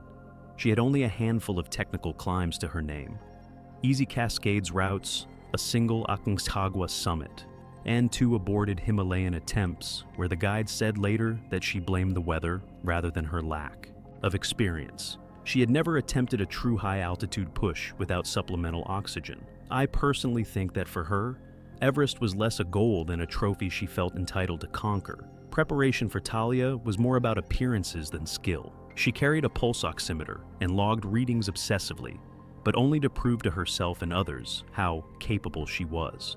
She had been vocal about summiting without supplemental oxygen, dismissing guides' warnings as unnecessary, and she openly criticized climbers who relied on bottles. On summit night, the emergency oxygen bottle was recovered from her pack, valve closed, unused, despite repeated offers from guides to help her use it. The death zone, above 26,000 feet, is a clinical designation, not a dramatic one. At that altitude, oxygen partial pressure falls to roughly 1/3 of sea level. The brain deteriorates before the body does, and in ways the person experiencing it cannot reliably detect. Judgment degrades first. A climber can report feeling sharp while visibly impaired to everyone nearby. The body compensates through faster breathing and elevated heart rate, which simultaneously drains fluid reserves and accelerates exhaustion. No acclimatization replaces what the air simply withholds. Talia reached the balcony just before 5 a.m., roughly 7 hours into her summit push with no supplemental oxygen. A Spanish climber named Dario Vela, moving just ahead of her, glanced back at her brash comments as she complained about useless Sherpas slowing progress, and ignored every caution about pacing. She swayed while seated, barely noticing the tilt. When asked how she felt, she waved him off, saying she was fine, with a tone that suggested annoyance rather than honesty. Her lips were noticeably darker than normal, but she dismissed it as a minor inconvenience. I'll be honest, that one detail told me exactly where this story was going before I even finished reading it. Within minutes, Talia stood abruptly and went still. She stared forward without fixing on anything. Her breathing became audible, uneven, labored, carrying a faint wet quality that experienced high-altitude climbers associate with fluid collecting in the lungs. She began producing fragmented phrases that neither Dario nor the Sherpa guide beside him could interpret. Her movements became uncoordinated, and she struggled to keep her balance. Then she stepped sideways and went down into the snow without bracing herself. Dario and the Sherpa, a man named Pemba, reached her immediately. Her body had gone fully slack. No resistance, no self-support. They managed to get her partially upright before her weight shifted back. Her eyes opened once, briefly, without tracking either of them. Her lips had deepened to a blue-purple visible even in low light. Pemba reached for her emergency oxygen bottle and worked the mask toward her face. Her breathing had already reduced to slow, widely, all spaced gasps. The mask was positioned but produced no meaningful response beneath it. Frost was forming along her nostrils and across her eyelashes. The gasps continued to space further apart. Pemba radioed base camp at approximately 5:08 a.m. Given their position on the route, any response team would have required several hours to reach them under those conditions. Talia became fully unresponsive within several minutes of collapsing. Sustained manual attempts to assist her breathing produced no recovery. The expedition report later listed the presumed cause of death as hypoxic brain injury, secondary to severe high-altitude cerebral and pulmonary edema. with secondary cardiac arrest. In plain terms, the brain and lungs filled with fluid, oxygen saturation dropped below the threshold for consciousness, and the heart stopped. No traumatic injuries, equipment undamaged. The oxygen bottle in her pack was full. Her school held a service the following month. The expedition leader released a terse statement noting her choices were deliberate. Fellow climbers remembered her arrogance and refusal to heed warnings. What makes this story chilling is that Talia knew the risks, carried the tools to survive, and still dismissed them at every stage. Her final acts were not ignorance. They were the result of overconfidence and entitlement. That gap between knowing and acting, fueled by arrogance, is what ultimately killed her. On the morning of March 22, 2017, the south side of Mount Hood in Oregon sat locked down. The upper mountain had been shut for 3 days due to unstable snow and sustained winds gusting above 50 miles per hour. Timberline climbing rangers had posted bright orange closure signs at every major access point, and the morning weather briefing warned of refrozen ice on the higher slopes and active icefall in the Pearly Gates chute. Temperatures had plummeted overnight, turning soft spring snow into a brittle shell that fractured underfoot. For most climbers checking conditions that week, the decision to stay off the mountain required no deliberation. But 29-year-old Ryan Caldwell wasn't most climbers. He had driven up from Portland before dawn, pulling into the Timberline parking lot just after 4 in the morning. Ryan had cultivated a modest following on social media by documenting solo climbs on Pacific Northwest volcanoes, often bragging about slipping past closure signs and reaching summits when others turned back. His online persona thrived on the notion that official warnings were meant for tourists and weekend hikers, not serious climbers like himself. Friends described a pattern of escalating risks, each successful climb reinforcing his conviction that caution was optional. He had summited Mount Hood once before, 2 summers earlier, under clear skies and soft snow. That single ascent had convinced him he understood the mountain. What he didn't grasp was how drastically conditions could shift between seasons, or how little his summer experience would count on early spring ice. His pack that morning held a single aluminum ice axe, lightweight crampons designed for moderate terrain, and no self-rescue gear. Rangers who later examined his equipment noted it was suited for a casual glacier walk, not the rock-hard ice waiting above the tree line. Ryan passed the closure signs without breaking stride. A pair of skiers preparing gear near their vehicle watched him step over the barrier and continue up the trail, his headlamp cutting a narrow beam through the pre-dawn darkness. One of them called out, asking if he knew the route was closed. Ryan raised a hand in acknowledgement but didn't stop. Within minutes, his light had disappeared into the trees above the parking lot. The skiers watched until his beam vanished, then exchanged a glance without speaking, assuming he would turn back once he encountered the conditions firsthand. The lower slopes passed without incident. By the time the sun crept over the ridge to the east, he had cleared the tree line and was approaching the Hog's Back, a narrow spine of snow that funneled climbers toward the summit crater. The wind had eased slightly, but the surface beneath his feet told a different story. Every step produced a hollow, almost metallic sound, the unmistakable sign of a deep freeze that had transformed the snow into something closer to ice. A guided group resting near the top of the Palmer snowfield spotted him moving alone far above their position. Their guide later recalled watching Ryan climb in a straight line up the steepest sections, bypassing the safer switchback tracks left by previous teams. His pace looked aggressive, almost rushed, as if he were racing against something no one else could see. The guide made a mental note of the time and continued preparing his clients for their own descent.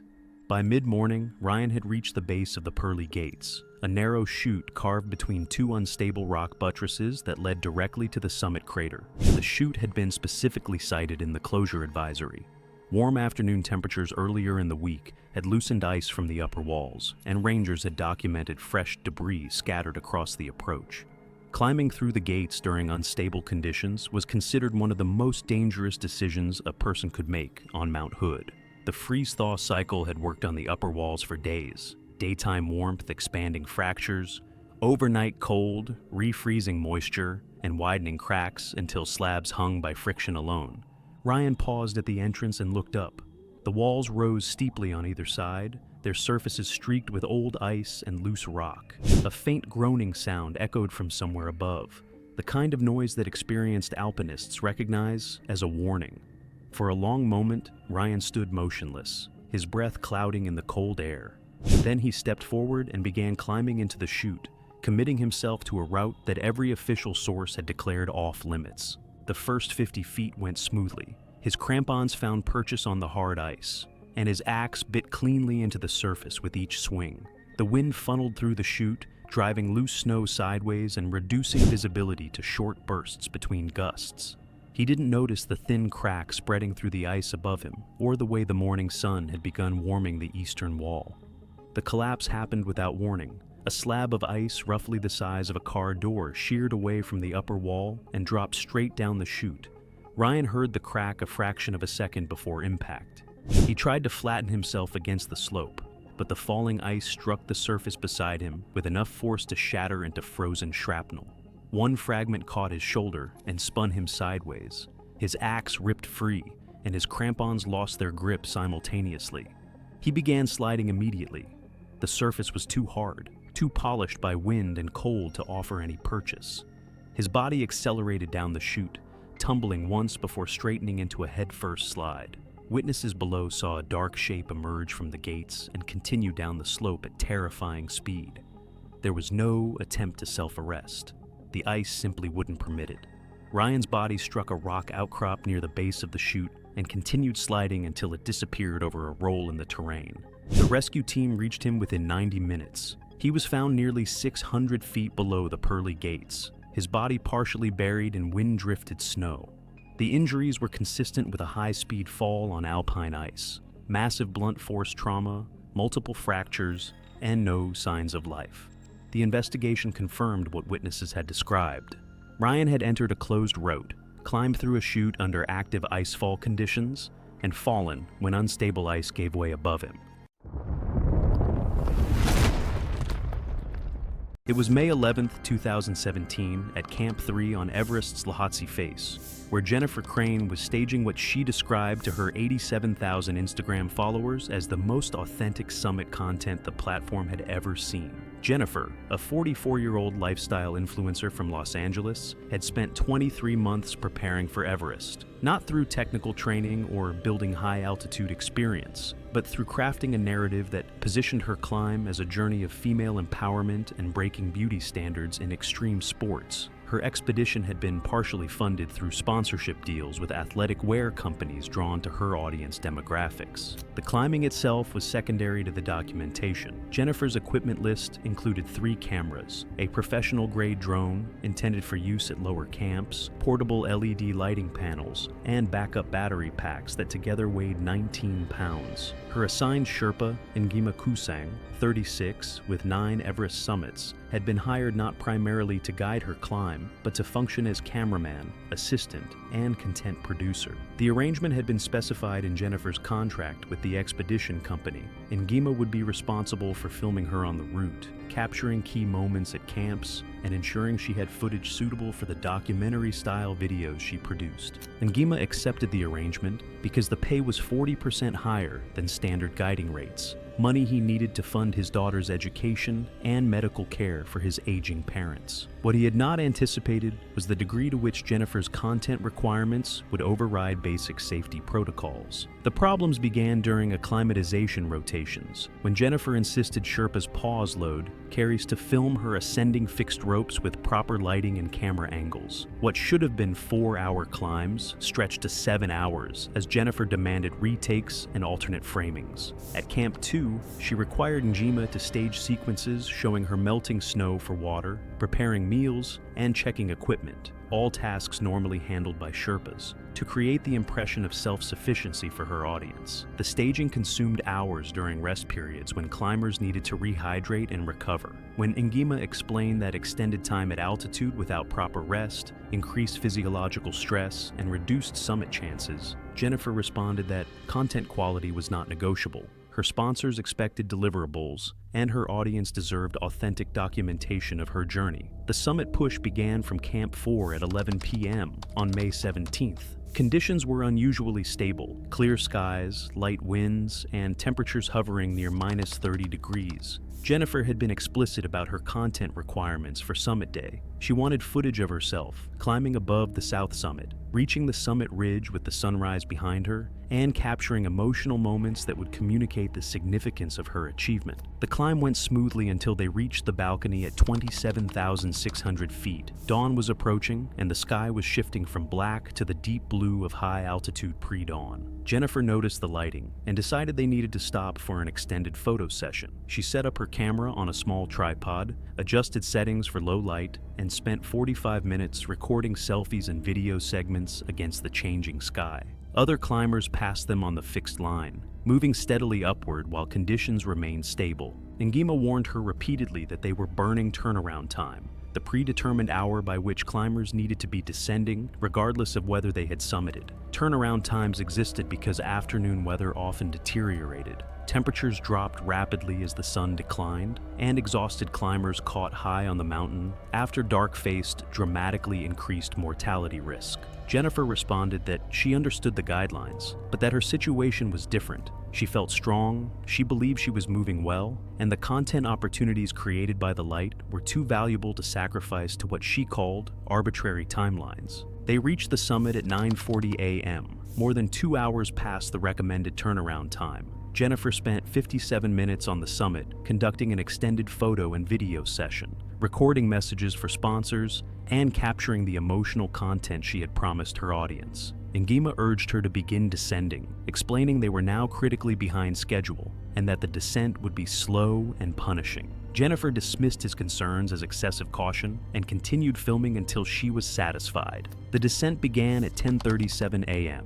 Jennifer's pace immediately slowed, her movements heavy and uncoordinated, as exhaustion and accumulated oxygen debt caught up with her. The technical sections demanded precise foot placement and sustained concentration, but her focus drifted. She stopped frequently to rest, each pause lasting longer as her body struggled to meet basic demands. By 2 p.m., descending above the South Summit at roughly 28,400 feet, temperatures had dropped sharply and wind had begun to build. By 4 p.m., with darkness 3 hours away, they were still above 28,000 feet. Jennifer stopped responding coherently to questions, her answers delayed and confused. She sat down in the snow and said she needed to rest. When Ngima tried to help her stand, she pushed his hands away weakly, her movements uncoordinated. The temperature continued to fall as the sun slid toward the horizon. Ngima tried everything. He hauled Jennifer to her feet and supported her weight while attempting to walk her downward. He slapped her face to stimulate alertness. He increased her oxygen flow and held the mask tight to her face. Nothing restored function. Her core temperature was dropping, her muscles were depleted, and her brain was shutting down from prolonged hypoxia. By 6 p.m., in full darkness with only headlamps to navigate, Jennifer Crane lost consciousness completely. Jennifer died at approximately 8:20 p.m. on May 18, 2017, at roughly 28,300 feet. The cause of death was later attributed to hypothermia, following prolonged exposure and delayed descent, compounded by hypoxic cerebral edema. Ngima descended alone through the night, suffering severe frostbite to 7 fingers after hours spent working barehanded or with compromised gloves while trying to save her. The damage left him with reduced grip strength and sensation, making high-altitude work dangerous. He returned to guiding 18 months later, but never regained full function in his hands. It was April 19th, 2015, in the Khumbu region of Nepal. Base camp sat at 17,600 feet on the Khumbu Glacier, a sprawling collection of colorful tents scattered across the moraine. The afternoon sun cast long shadows as climbers moved between expedition camps. Dr. Bonnie Baxter, 47, arrived as part of a commercial expedition of 12 climbers. She had completed 3 high-altitude treks, but Everest was her first technical climb above 24,000 feet. Baxter worked as an emergency room physician and made frequent references to her medical background when questioned about protocols. During the initial safety briefing, she interrupted the lead guide several times to suggest alternative approaches to altitude sickness management. During acclimatization rotations, Baxter questioned the oxygen flow rates recommended by the expedition outfitter. She adjusted her regulator settings based on her own calculations, insisting her medical training gave her better judgment. When a Sherpa pointed out her tank was depleting faster than expected, she dismissed the observation. At Camp 2, Baxter purchased an additional oxygen canister from a climber leaving early due to illness. She stored all 3 bottles in her personal tent, rather than registering the extra with expedition inventory. When her tent partner, Margaret Rosen, began showing signs of altitude sickness and asked if Baxter had oxygen to spare, Baxter said she needed every bottle for her own summit attempt. The expedition leader arranged for Rosen to receive oxygen from reserve stock and descend with a Sherpa. Baxter remarked that the climber had simply not prepared adequately for the mountain. Rosen recovered at base camp over 2 days and rejoined the expedition at Camp 4 after the team's scheduled rest day, cleared by the expedition medic to continue. Before the summit push, the expedition leader conducted mandatory equipment checks at Camp 4. When he examined Baxter's 3rd bottle, he noted visible wear on one of the regulator valves and recommended she leave it behind. Baxter stated her medical background made her qualified to evaluate the equipment herself and refused to leave it, citing ownership of the bottle. The team departed at 11 p.m. Baxter carried 3 oxygen canisters strapped to her pack, approximately 8 pounds more than other climbers carried. At 27,500 feet, Rosen struggled with her breathing and fell behind, descending with a Sherpa support climber. At 28,200 feet, roughly 700 feet below the summit, Baxter began falling behind as well, stopping 3 times within a 20-minute span. The lead guide assigned a Sherpa to stay with her and continued upward with the remaining clients. At 6:40 a.m., while the Sherpa was briefly occupied assisting another climber, Baxter unclipped from the fixed rope and moved laterally across a 40-degree snow slope. A descending climber spotted her approximately 60 feet off the established route, moving slowly without clear direction, and was unable to get her attention. She continued traversing until the slope steepened to near vertical rock, then sat down in the snow, her oxygen mask hanging loose around her neck. When the descending climber reached her, 2 of her 3 bottles were empty. The 3rd, still full, had rolled 10 feet downslope and lodged against a rock. One empty regulator showed a crack at the connection valve, the same valve the expedition leader had flagged. The climber retrieved the full bottle and attempted to connect it to her mask, but Baxter did not respond to verbal prompts or physical touch. Her eyes were open but unfocused. The climber radioed the situation at 7:10 a.m. The lead guide was at the summit and could not descend immediately due to traffic on the fixed lines. The descending climber stayed with Baxter for 20 minutes, attempting to administer oxygen and warm her hands. Her breathing became irregular and shallow. At 7:35 a.m., she slumped forward. He checked for a pulse and found none. Due to his own depleting oxygen, he marked the GPS location and continued his descent. A recovery team reached Baxter's position the following morning. Her body remained in the same seated position, 65 feet from the fixed line. The full oxygen bottle was still lodged against the rock. The official investigation determined the cause of death as severe hypoxia, leading to high-altitude cerebral edema. The faulty valve, identified during the equipment check and ignored, caused her first bottle to deplete rapidly early in the summit push. Her self-adjusted flow rates had compounded the deficit over hours. By the time she switched to her second bottle, cognitive impairment was already advanced. The wandering from the route and inability to retrieve the full bottle beside her were consistent with late-stage edema. Baxter's body was brought down the mountain over 6 days by a specialized recovery team. It was May 22, 2016, in the infamous death zone above 26,000 feet on Mount Everest. Climbers moved slowly through the Hillary Step, a nearly vertical 40-foot rock face where fixed ropes guide, passage across narrow, exposed ledges. At that altitude, every minute burns precious oxygen, and a single misstep can be fatal. Yachi Timsinya, 38, a corporate lawyer from Chicago, approached the climb with the same intensity she brought to the courtroom. She had summited Denali and Aconcagua, and Everest was meant to be her ultimate achievement.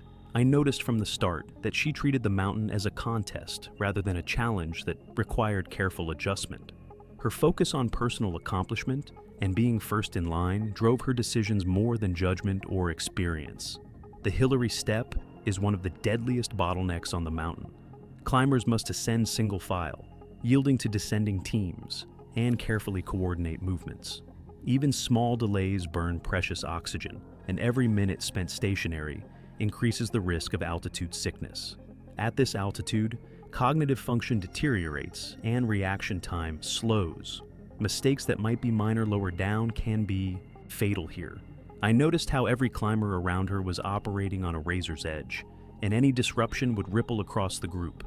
Timsina quickly became frustrated when she found herself behind a slower-moving team. It felt like impatience rather than concern for safety guided her actions. She demanded the team move faster, disregarding the fact that the ledges were too narrow to pass safely. Her competitive nature seemed to cloud judgment, and it became clear that she prioritized her ego over established protocols. Watching her from a distance, it felt like she was blind to the danger her own behavior was creating, as if the mountain existed only to serve her ambitions. At a critical point, halfway up the Hillary step, she attempted to climb around the slower climbers. She detached from her safety line to reposition herself, a decision that struck me as reckless even before the fall. Every choice requires full attention and respect for the environment, and any deviation can have fatal consequences. The other climbers were visibly tense, aware that a misstep could end in disaster for anyone nearby. A sudden gust of wind struck as she transferred her weight. Without the safety line attached, she lost balance and fell backward. Her body tumbled down the rock face, striking jagged outcroppings before disappearing from view. I saw how impossible not to recognize her insistence on moving ahead. Ignoring advice and believing she could bend the mountain to her will led to this moment. Rescue teams located her body 3 days later, roughly 800 feet below the Hillary step.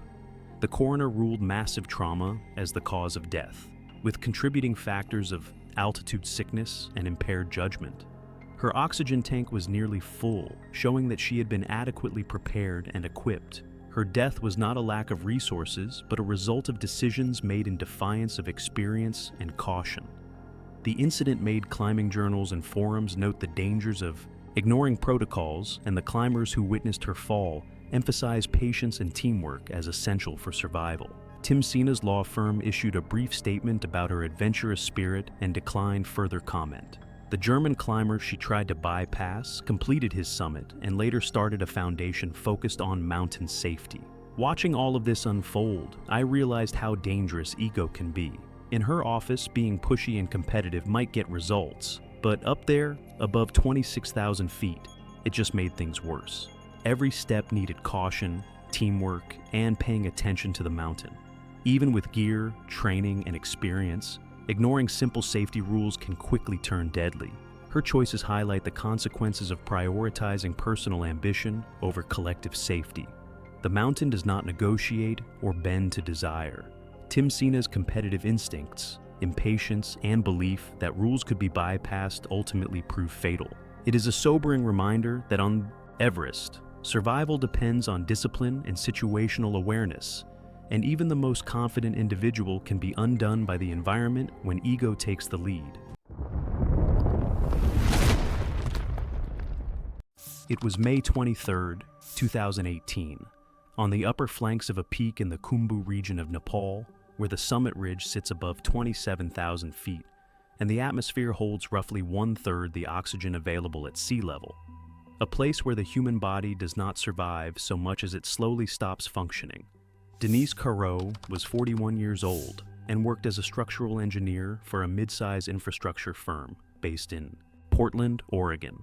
She had spent 11 years assembling what looked like a strong mountaineering resume on paper, but much of it consisted of guided climbs where she leaned heavily on others while presenting herself as the most knowledgeable person in the group. She frequently argued with guides, questioned route decisions, and dismissed safety briefings as overly cautious. However, I do think that she was not reckless in her own mind. She simply believed she knew better than everyone else. Her colleagues described her as someone who triple-checked load calculations and kept a laminated checklist taped to her desk. And she carried that same attitude onto the mountain, correcting others and inserting herself into decisions she wasn't qualified to make. She had trained for this specific climb for 3 years. Altitude acclimatization rotations, supplemental oxygen drills, and 2 preparatory Himalayan expeditions in prior seasons, both of which included documented disagreements with guides over pacing and oxygen use. Her stated turnaround time was 2 p.m., the hard cutoff enforced by most experienced guides operating at extreme altitude. What investigators would later piece together is that she summited at approximately 1:45 p.m., 15 minutes ahead of the cutoff. That detail matters. It likely gave her a sense of margin she did not actually have. Descending climbers who passed her reported she was moving efficiently on the way up, but had lingered near the top longer than expected, resting, adjusting gear. By the time she turned around, it was past 2:30 p.m. Her supplemental oxygen canister, based on the flow rate logged by her guide team at base camp, had less than 90 minutes of supply remaining. Above 26,000 feet, what climbers refer to as the death zone, the human body cannot acclimatize.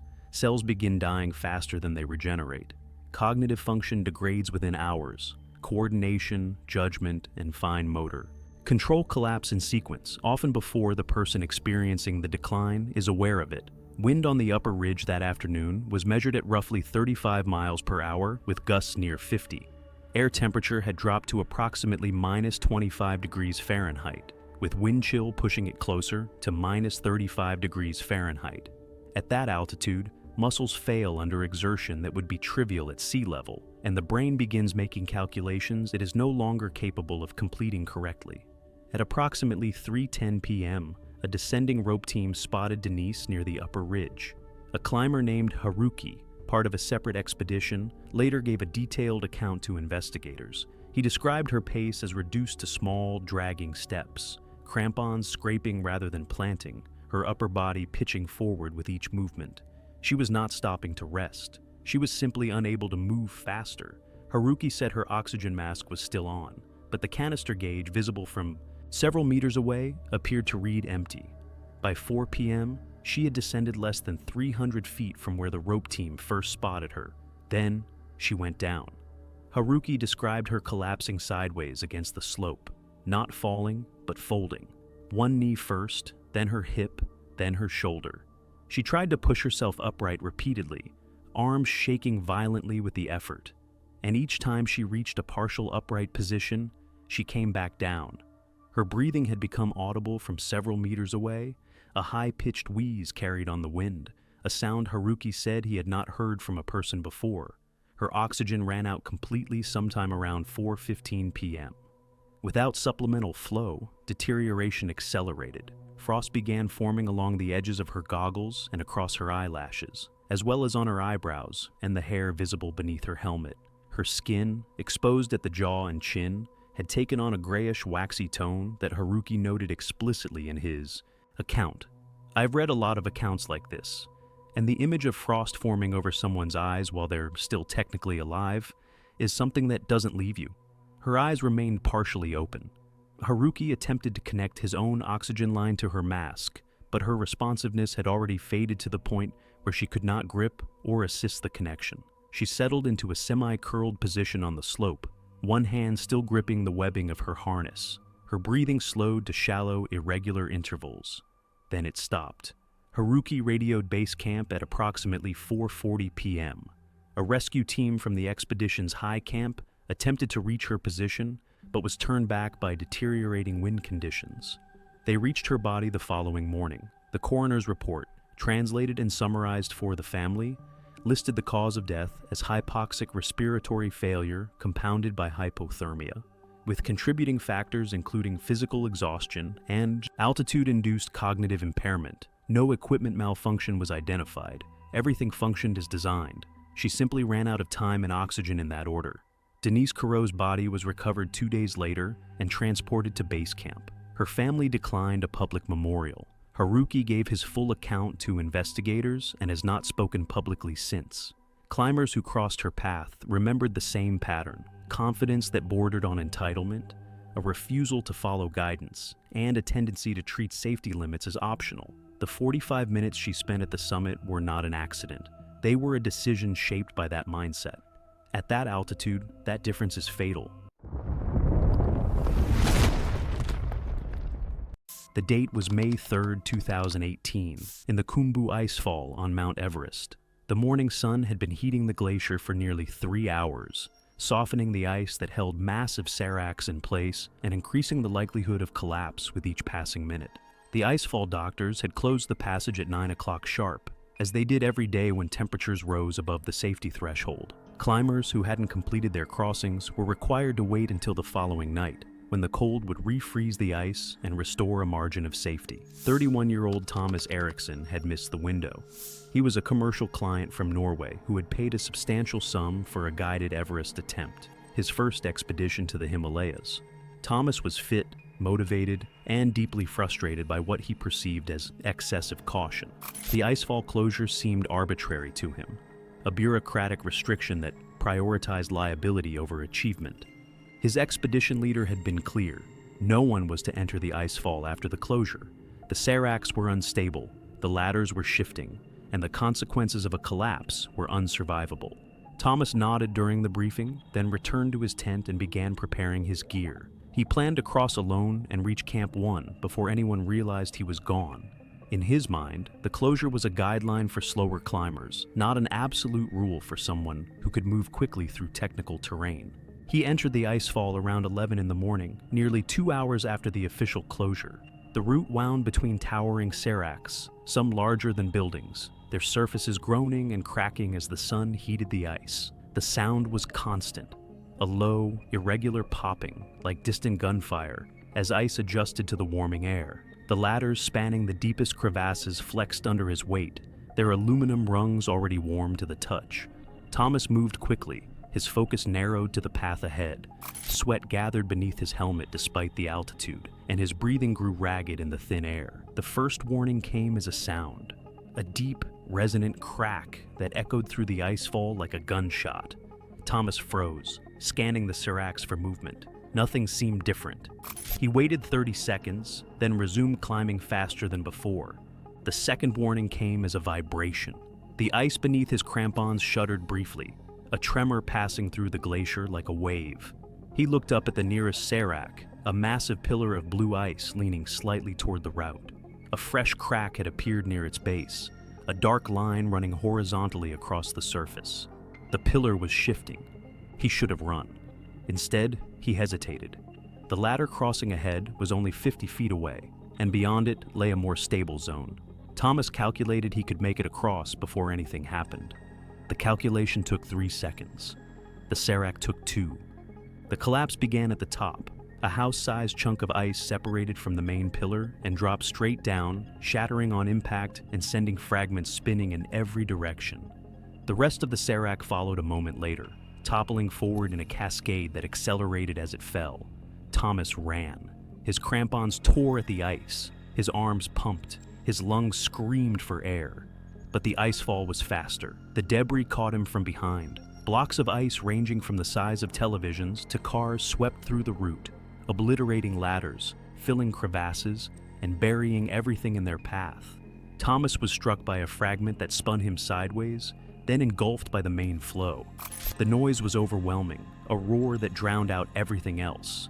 Then silence. Sherpas at base camp heard the collapse and radioed the icefall doctors. A rescue team assembled within the hour, but the debris field was too unstable to approach. They waited until late afternoon before picking through the wreckage. Thomas was found near the center, partially buried beneath blocks that had crushed everything around them. His injuries were catastrophic and instantaneous. The investigation confirmed what everyone already knew. Thomas had entered the icefall after closure, ignored multiple warnings, and been killed when a serac collapsed onto the route. His expedition issued a statement emphasizing he had acted against explicit instructions. The icefall doctors reinforced their protocols. But in the Khumbu icefall, where the ice never stopped shifting and the seracs never stopped falling, the lesson was already plain. The closure existed because the mountain didn't negotiate. It didn't care about ambition or frustration or money. It only cared about physics, about the weight of ice and the weakness of flesh, and about the immutable fact that some rules couldn't be broken without consequences.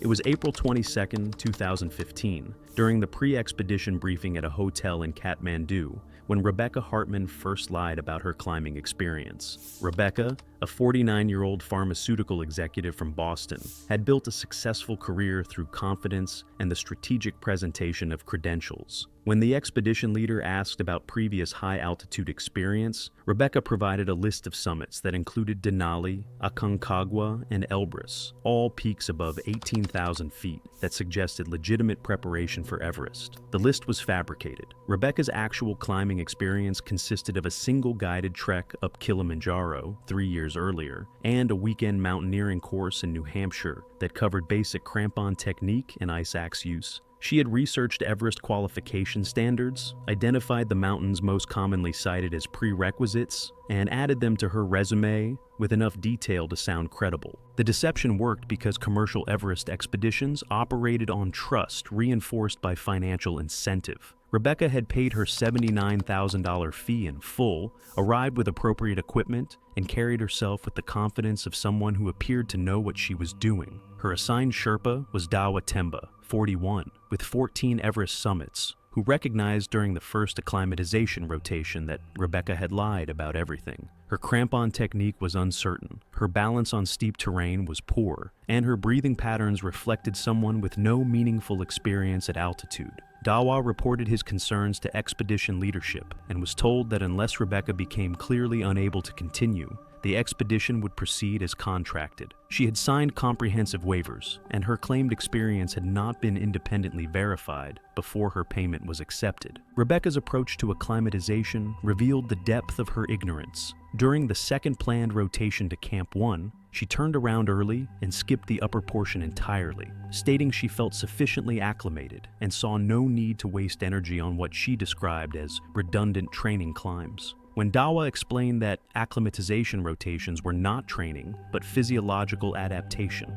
that the body required repeated exposure to progressively higher altitudes to increase red blood cell production and adjust to hypoxic conditions, Rebecca dismissed the explanation as outdated thinking. During the rotation to Camp 2, Rebecca struggled severely, but attributed her difficulties to temporary fatigue rather than inadequate preparation. She moved slowly across the western CWM, stopping frequently and sitting in the snow for extended rest periods. Her breathing was rapid and shallow, her face flushed despite the cold, and her coordination was poor. At Camp 2, she slept poorly and woke with a severe headache that she treated with ibuprofen, insisting to Dawa that the symptoms were minor and would resolve with rest. The following night, Rebecca's breathing became labored, even while inside her sleeping bag. Dawa could hear the wet, rattling sound that indicated fluid accumulating in the lungs, high-altitude pulmonary edema, a condition in which plasma leaked from blood vessels into lung tissue, impairing oxygen exchange and progressively drowning the victim from the inside.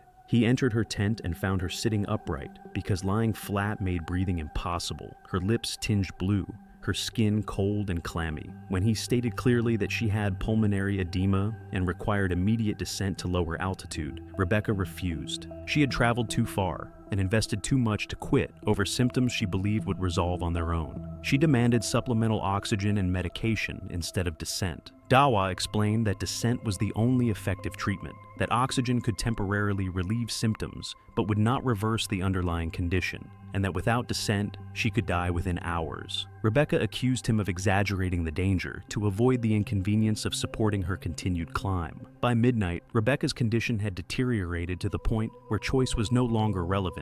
She had lost the ability to walk without support and was coughing up pink, frothy sputum, a definitive sign of advanced pulmonary edema. Dawa and 2 other Sherpas began emergency evacuation, supporting her weight between them as they moved downward toward Camp 1. Rebecca Hartman died shortly after evacuation efforts began in the early morning hours of May 6, 2015, above Camp 1. Her lungs had filled with fluid, and respiratory failure led to cardiac arrest under the combined strain of hypoxia and extreme physiological stress. The official cause of death was listed as high-altitude pulmonary edema, compounded by inadequate acclimatization.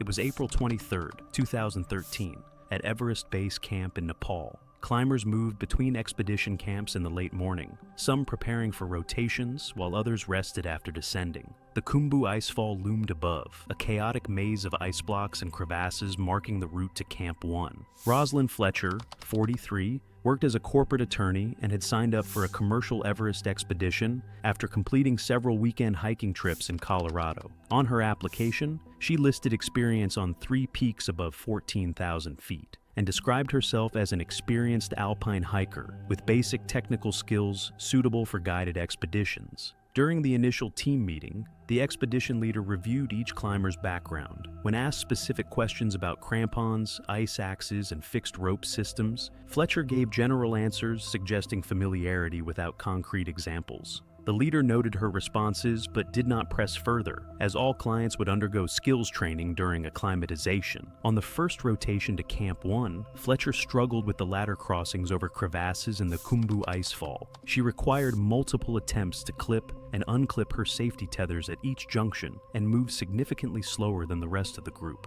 Her crampon points caught on the ladder rungs twice, causing her to freeze mid-crossing. When the guide asked about her mountaineering course, Fletcher said it had covered the basics and she just needed practice. During the second rotation to Camp 2, her technique remained poor. She frequently attached her ascender backwards or failed to properly lock the cam, requiring repeated correction from guides. Her crampon work on steep ice showed poor front-pointing form, causing excessive arm fatigue. The expedition leader recommended additional practice before the next rotation. Fletcher insisted she was improving and would be ready for the summit push, mentioning the significant money and time away from her law practice she had invested. On May 15th, the expedition moved to Camp 3 at 24,000 feet for the final acclimatization rotation. The route climbed the Lhotse Face, a steep ice wall requiring continuous rope work and front point technique on slopes averaging 50 to 60 degrees. Fletcher departed Camp 2 at 6 a.m. with the group. Within a few hours, she had fallen 100 feet behind, her inefficient technique requiring excessive effort with each step. By mid-morning, she had stopped twice on small ledges to rest. Her pace slowed to roughly 50 feet every 15 minutes.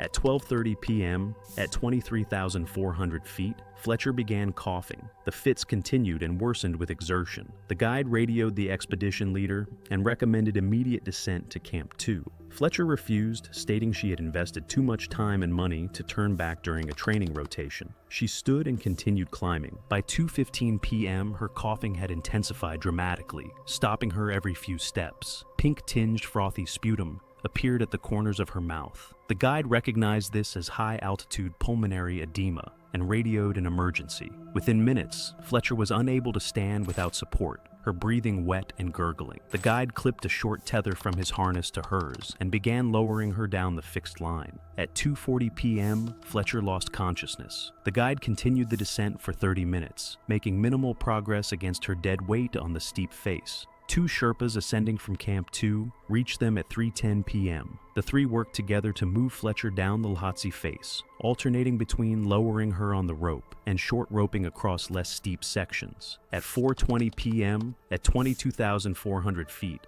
1 Sherpa checked for a pulse and found none. Her lips and face had turned bluish. They continued moving her body down to Camp 2, arriving at 6:50 p.m. exhausted. A guide with wilderness medical training confirmed she had died from pulmonary edema. The investigation reviewed Fletcher's performance records and contacted the mountaineering school listed on her application. The school confirmed she had completed only a weekend introductory course, not a comprehensive technical program. Her Colorado climbs were verified as standard hiking trails, requiring no ropes or crampons. Medical analysis concluded her poor technique forced her body to work 2 to 3 times harder than a skilled climber on the same terrain, triggering acute pulmonary edema. Her refusal to descend when symptoms first appeared at 12:30 p.m. eliminated the window when descent might have reversed the condition. It was October 8, 2017, on the north face of Mount Everest, nearing the second step at 28,300 feet. The pre-monsoon season was ending, and only the most experienced teams remained. Conditions were unpredictable, and every step required focus. Charlotte Hopkins, 46, a wellness influencer from Malibu, had built her brand around intuitive living and body wisdom. She had documented months of preparation for Everest, insisting her holistic approach would give her an edge. Her goal was to summit while keeping her natural lifestyle principles intact, proving her philosophy could guide her safely to the top. Looking at her preparation, I kept thinking about how confidence can be misleading. She had experience on lower peaks, but Everest is different. You can train all you want, but nothing fully prepares the body or mind for the death zone. I realized that sometimes thinking you know better than experts is exactly what gets people in trouble. Above 26,000 feet, supplemental oxygen is critical. The brain needs a constant flow to stay sharp. Even small drops in oxygen can cause confusion, poor judgment, and unsteady movement. Oxygen systems are calibrated for precise flow and conservation, and any modification can be deadly. I could tell that up there. Ignoring even small rules is like rolling dice with your life. Base Camp had warned repeatedly not to tamper with equipment. Her guide explained that modifying the mask or regulator could be fatal. Hopkins continued to complain about the mask feeling restrictive and began adjusting it for comfort, loosening straps and changing the flow rate. At first, she reported feeling more comfortable, but in reality, she was receiving far less oxygen than indicated, and the subtle deficit began to take its toll immediately. It's crazy how easy it is to think you're fine even when your body is already in trouble. I imagine how scary that would feel. As she climbed higher, the effects of insufficient oxygen gradually impaired her coordination and decision-making. By 28,000 feet, her movements became uneven and awkward, and her speech over the radio grew slurred. Her guide observed these changes and attempted to intervene, urging her to check her oxygen system and follow proper protocols. Hopkins ignored the warnings, insisting that she could manage the climb and that the adjustments improved her performance. The extreme altitude amplified every small error. Hopkins repeatedly removed her gloves, exposing her hands to the frigid air, where temperatures had dropped well below zero. This behavior further increased the risk of frostbite and hypothermia, both common at this elevation. Each minor choice, altering the mask, ignoring guidance, exposing herself to the cold, added cumulative strain on her body, transforming the climb into an increasingly dangerous endeavor. The compromised oxygen system continued to deteriorate as she ascended. At elevations above 28,000 feet, even a brief lapse in judgment or a minor equipment failure can become life-threatening. By 28,200 feet, the mask and regulator were no longer delivering sufficient oxygen. Hopkins collapsed suddenly, unable to maintain her balance or continue upward movement. Her guide immediately attached her to his backup system and radioed for emergency evacuation, coordinating with other team members to secure her safely for descent. Despite the rapid response, the effects of prolonged oxygen deprivation had already caused irreversible physiological damage. It really hits me that on Everest, even small mistakes repeated over time can be deadly. It makes me respect the mountain and the rules a lot more. Her brain and body had suffered from severe hypoxia over several hours. She remained unconscious throughout the descent, with her guide and support team performing all possible interventions to maintain her condition during the hazardous trip back to Camp 4. Upon arrival at Camp 4, medical personnel confirmed that she could not be revived. The coroner later determined that severe cerebral hypoxia caused by inadequate oxygen delivery was the direct cause of death. The incident prompted immediate reviews of oxygen equipment procedures and the implementation of mandatory inspections at every camp. The incident prompted new safety protocols requiring equipment inspections at every camp. The tragedy highlighted the critical importance of following established procedures, maintaining properly functioning life support equipment, and adhering to safety protocols at extreme altitude. Charlotte Hopkins' climb serves as a stark reminder that even experienced climbers can face fatal consequences if equipment is altered and fundamental rules are ignored. It was May 19, 2014, at Camp 4 on a high-altitude expedition's peak in the Nepalese Himalayas. A cluster of tents pressed into compacted snow at roughly 26,000 feet, where the wind doesn't just blow, it dismantles. 3 climbers rested intermittently on supplemental oxygen through what became one of the quietest disasters the expedition would ever document. Nobody heard her go. Nobody heard anything after. Riva. Solmond was 38 years old. and worked as a structural engineer at a mid-sized consulting firm in Oslo, Norway. She had been climbing for 14 years, alpine routes through Scandinavia and the Alps before moving to the 8,000ers. This was her third attempt at this summit. The first two had been turned back by weather, and she spent both trips loudly complaining about guides and stupid restrictions. Her teammates described her as controlling, someone who cross-referenced forecasts across 3 separate services, lectured constantly about their supposed errors, insisted on checking anchor placements herself, despite lacking real skill, and carried a laminated checklist she wielded like a badge of authority. She had taken 6 months of unpaid leave to prepare, though people said that much of that time was spent fussing over gear brands and arguing with trainers about why she deserved a personalized acclimatization plan. She was not strong and not quick, but she demanded the team follow her pace and listen to her advice. Her summit bid was planned for midnight on May 20th. At approximately 10:30 p.m. on the 19th, she left the tent, scowling and muttering about tent mates who slowed her down, insisting she needed air and couldn't wait for anyone else. The South Col is a flat, exposed saddle of glacial rock and ice with no natural windbreak in any direction.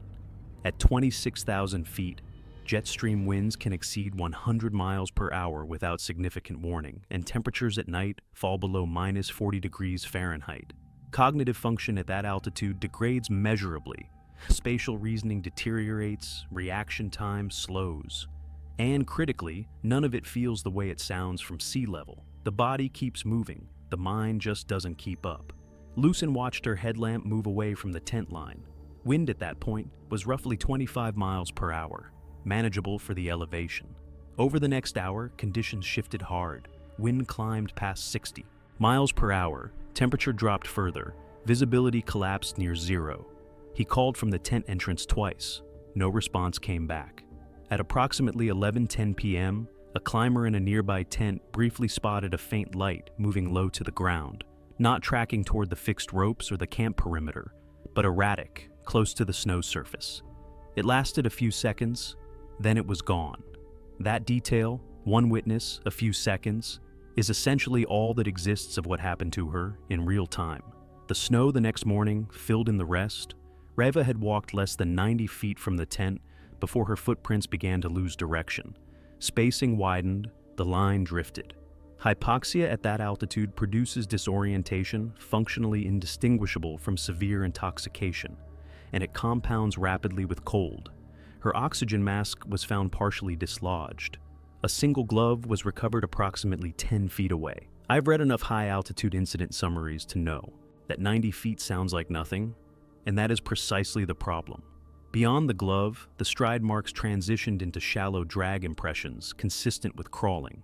Based on depth and spacing, investigators estimated that movement covered roughly 15 feet before stopping entirely.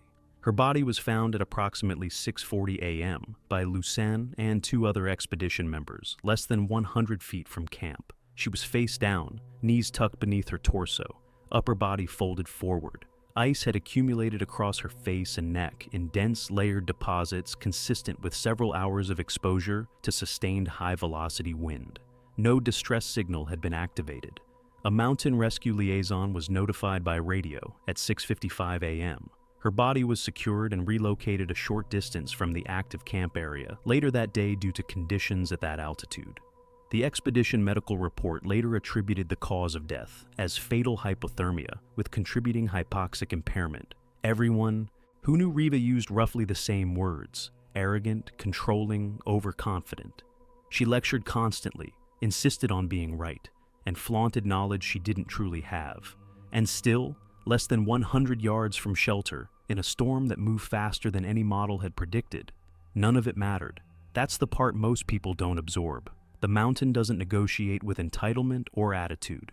It was September 22nd, 2016, and Manaslu Base Camp sat at 15,750 feet on a broad glacial shelf at the head of the Samagayan Valley. The monsoon had not fully released its grip on the Himalayas, and low clouds clung to the ridgelines most mornings, burning off by midday to reveal Manaslu's north face, an enormous sweep of snow, rock, and hanging ice that rose more than 11,000 vertical feet from where the tents were pitched. The air carried the smell of damp stone and glacier melt, and wind moved through camp in irregular gusts that rattled guy lines and sent prayer flags snapping against a sky that couldn't decide between gray and blue.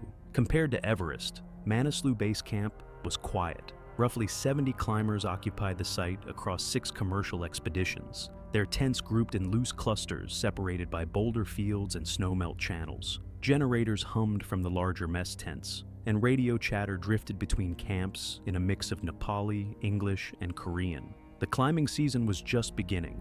Ropes were still being fixed on the upper mountain, and the first acclimatization rotations hadn't started. Among those settling into base camp were Brooke Callahan and Jenna Hart, both from San Diego, 27 and 26 years old, respectively, and both carrying the kind of fitness that looked impressive on camera, but had never been tested above 20,000 feet. Brooke had built a combined social media following of roughly 75,000 across Instagram and YouTube through fitness content, lifestyle optimization posts, and aspirational messaging that positioned every challenge as a narrative of personal triumph. She monetized that audience through sponsorships with activewear, supplement, and gear companies, and the Manaslu Expedition, partially funded by a $10,000 sponsorship package from a mix of smaller activewear and supplement brands, requiring regular branded posts from altitude, was her most ambitious content project to date. Jenna was Brooke's best friend and content partner, with a following of approximately 40,000 built largely through association with Brooke's brand. Where Brooke was assertive and decisive, Jenna was quieter, more cautious by instinct, and consistently deferential to Brooke's judgment. The dynamic between them had worked well in every context where confidence and energy were enough to carry results. Mountaineering above 26,000 feet was not one of those contexts. Their climbing experience was thin.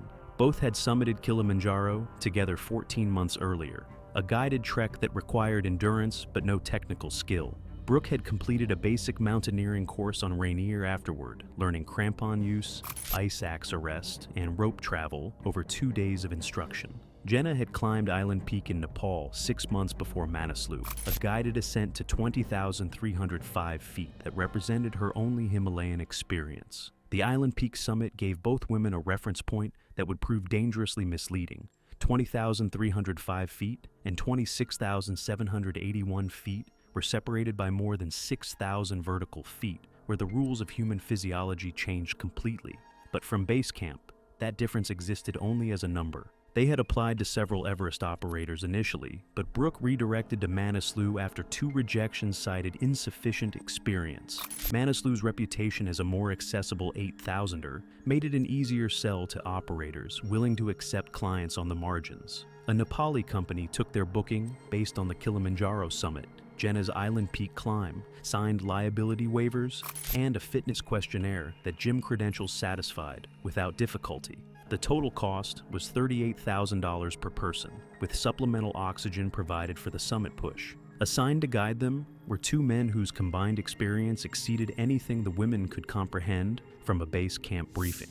Kancha Thendu was 41, originally from Bung village in the Solukhumbu district, with 17 years as a high-altitude guide, 6 Everest summits, and 4 Manaslu summits. He was known within the guiding community as deliberate and observant, the kind of guide who read clients within days and adjusted his expectations accordingly. He supported aging parents in Bung and a wife in Kathmandu, recovering from gallbladder surgery, whose medical bills had consumed most of the previous season's earnings. Furba Chaitan was 36, from Gudel in the Kotang district, with 12 years of experience and 3 Manaslu summits. More vocal than Kancha, blunt with clients in a way that some appreciated and others resented. He carried a directness born from years of watching people underestimate mountains and overestimate themselves. He supported 2 younger siblings whose school fees in Kathmandu depended entirely on his seasonal income.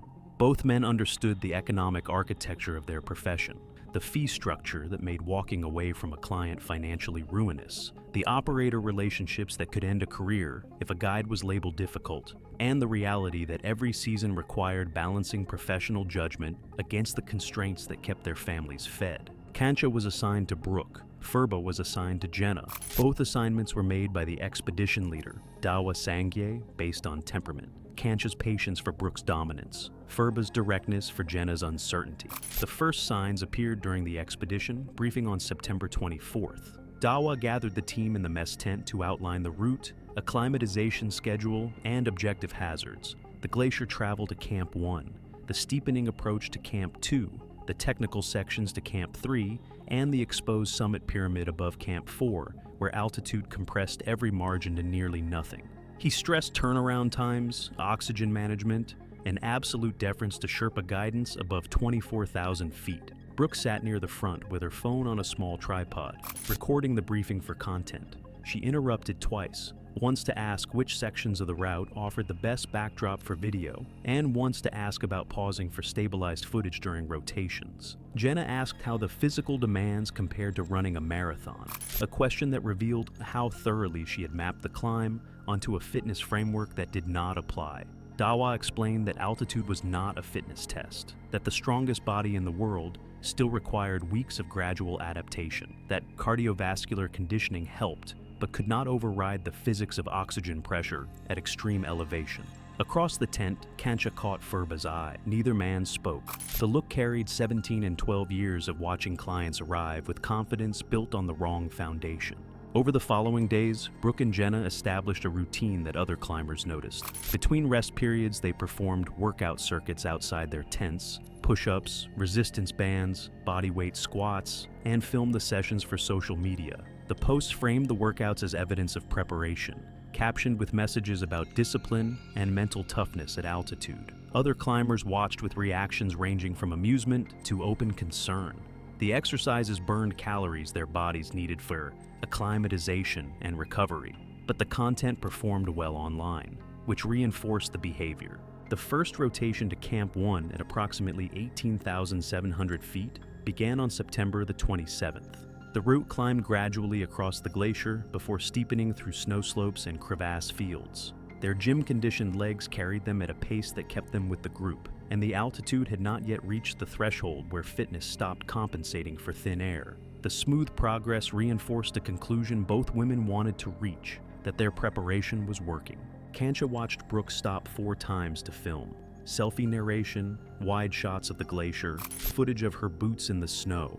Each stop lasted 2 to 4 minutes and broke the rhythm that efficient climbing required. At this altitude, the delays cost time, but not safety. Higher up, the calculation would change. Jenna's breathing was audibly labored on the steeper sections, her inhales sharp and fast. Furba noted the sound without comment. First rotations often revealed a climber's ceiling, and what he heard suggested Jenna's was lower than she believed. The second rotation to Camp 2, at approximately 21,000 feet, changed the equation. The altitude crossed the threshold where cardiovascular fitness lost its advantage, where the body's ability to extract oxygen depended on acclimatization rather than conditioning, and where the gap between gym strength and mountain readiness became impossible to disguise. Both women slowed dramatically. Brooke's pace dropped to 30 steps, followed by extended rest stops where she bent forward with hands on her knees, breathing hard. Jenna fared worse, her breathing rapid and shallow even during pauses, her movements clumsy in ways altitude alone didn't explain. At Camp 2, Furba checked her oxygen saturation, 71%, low enough to warrant close monitoring and a serious conversation about trajectory. That evening, Kancha found Furba near the cook tent. The conversation was brief and carried the weight of experience rather than speculation. Kancha did not believe either woman would make it past Camp 3. Furba agreed, but added what both men understood. There was nothing to be done until the mountain demonstrated the problem in terms the clients couldn't argue with. Until then, the women would interpret every warning as excessive caution and every completed rotation as proof that the warnings were wrong. The rotation to Camp 3 at approximately 23,000 feet stripped away what remained of the illusion. The route steepened significantly through snow and ice terrain that demanded sustained effort on legs that altitude was steadily weakening. Brooke reached camp, but arrived in a condition she had never experienced in any gym, on any trail, or on any previous climb. Her hands trembled when she tried to unclip from the fixed line.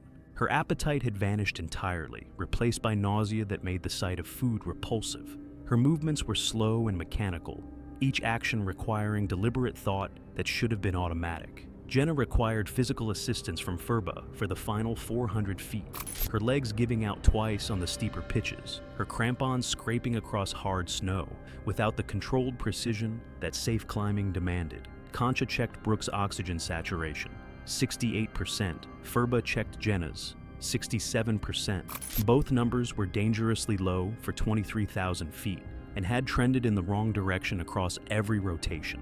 The Sherpas delivered their recommendations separately but identically. These numbers at this altitude meant the summit push would almost certainly result in incapacitation above 25,000 feet, even with supplemental oxygen. The recommendation was descent and termination. Brooke rejected it immediately, citing 18 months of preparation, sponsorship obligations, the $38,000 investment, and Island Peak as evidence they could handle the altitude. The fact that Island Peak topped out more than 6,000 feet below Manaslu's summit did not register as relevant. She had trained for this. She had paid for this. She was continuing. Jenna's response was different, and it represented the moment that might have changed everything. When Furba finished explaining what the numbers meant, Jenna asked him directly whether he believed she would make it. Furba answered honestly. He told her the mountain had already given her the answer, and that ignoring it would not change what her body was telling them both. Jenna's expression shifted, the look of someone whose instinct aligned with what she was hearing, but whose social architecture pulled in the opposite direction. For several seconds, the outcome balanced on her response. Then Brooke intervened, reframed the hesitation as weakness, invoked their shared commitment, reminded her of everything they had sacrificed to reach this point, and closed the conversation with the same confidence that had carried them through every previous challenge. Jenna followed Brooke's lead the way she always had. The moment passed. Word had already circulated among other Sherpas on the mountain. Several experienced guides from other teams had noted the women's deterioration and commented privately that a summit attempt would be dangerous. Concha and Furba were not the only people who could see what was coming. Brooke escalated to Dawa, pushing for a guarantee of no forced turnaround. Dawa refused but laid out the reality.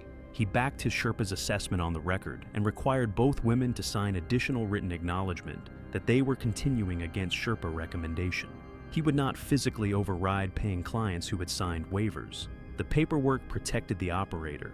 It did not protect the climbers. Concha and Furba accepted the outcome with the constrained resignation of guides who understood what refusing would cost: the fee, the summit bonus, future work from the operator. Their objections were documented. The mountain would decide the rest. The weather window arrived on October 1st. High pressure expected to hold for roughly 36 hours. The push from base camp to Camp 4 took 2 days with overnight stops at Camps 2 and 3. At Camp 3, Brooke posted a photo captioned with a message about being 1 day from the summit, framing the achievement as inevitable rather than uncertain. The post generated hundreds of responses. None of them understood what 23,000 feet was doing to her body. They reached Camp 4 at approximately 24,300 feet on the afternoon of October 2nd, the threshold beyond which the human body deteriorated faster than it recovered. Camp 4 on Manaslu was a bleak shelf of wind-scoured snow and exposed rock, tents battered into low profiles by persistent wind,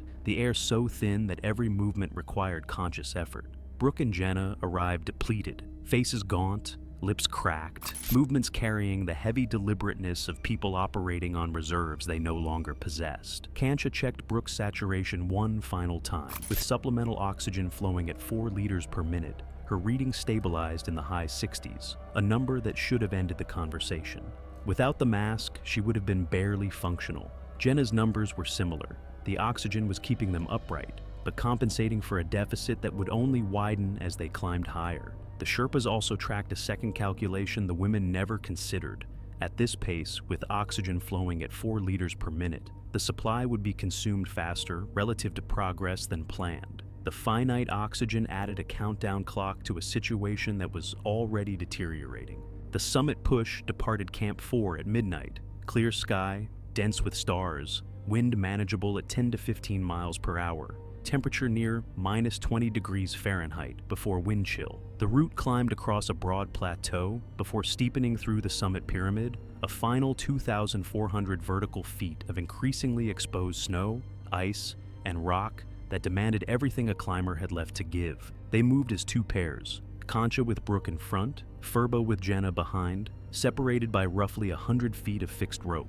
Other teams climbed in the same window, headlamps forming a scattered chain of light on the slope. The supplemental oxygen hissed through regulators, and crampons crunched on hard snow in a rhythm that slowed steadily as altitude accumulated. Both women deteriorated at the rate Kancha and Furba had predicted. The oxygen masked the severity initially. They were moving, breathing, responding, but the underlying hypoxia was worsening beneath the assist. Brooke's pace dropped from steady to labored within 2 hours, her rest stops growing longer, her headlamp beam dipping as her head drooped between efforts. Jenna fell behind almost immediately, her steps uneven on terrain that required precision.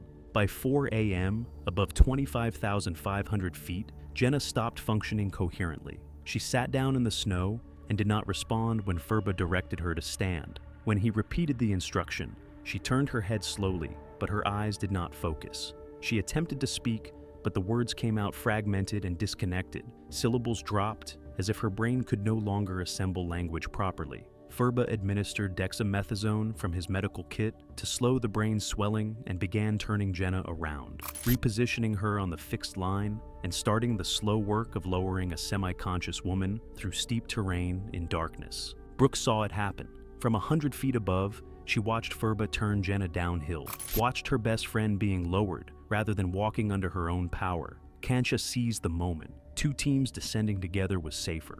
The oxygen supply was draining faster than planned, and Jenna's collapse demonstrated exactly what he had warned about since Camp 3.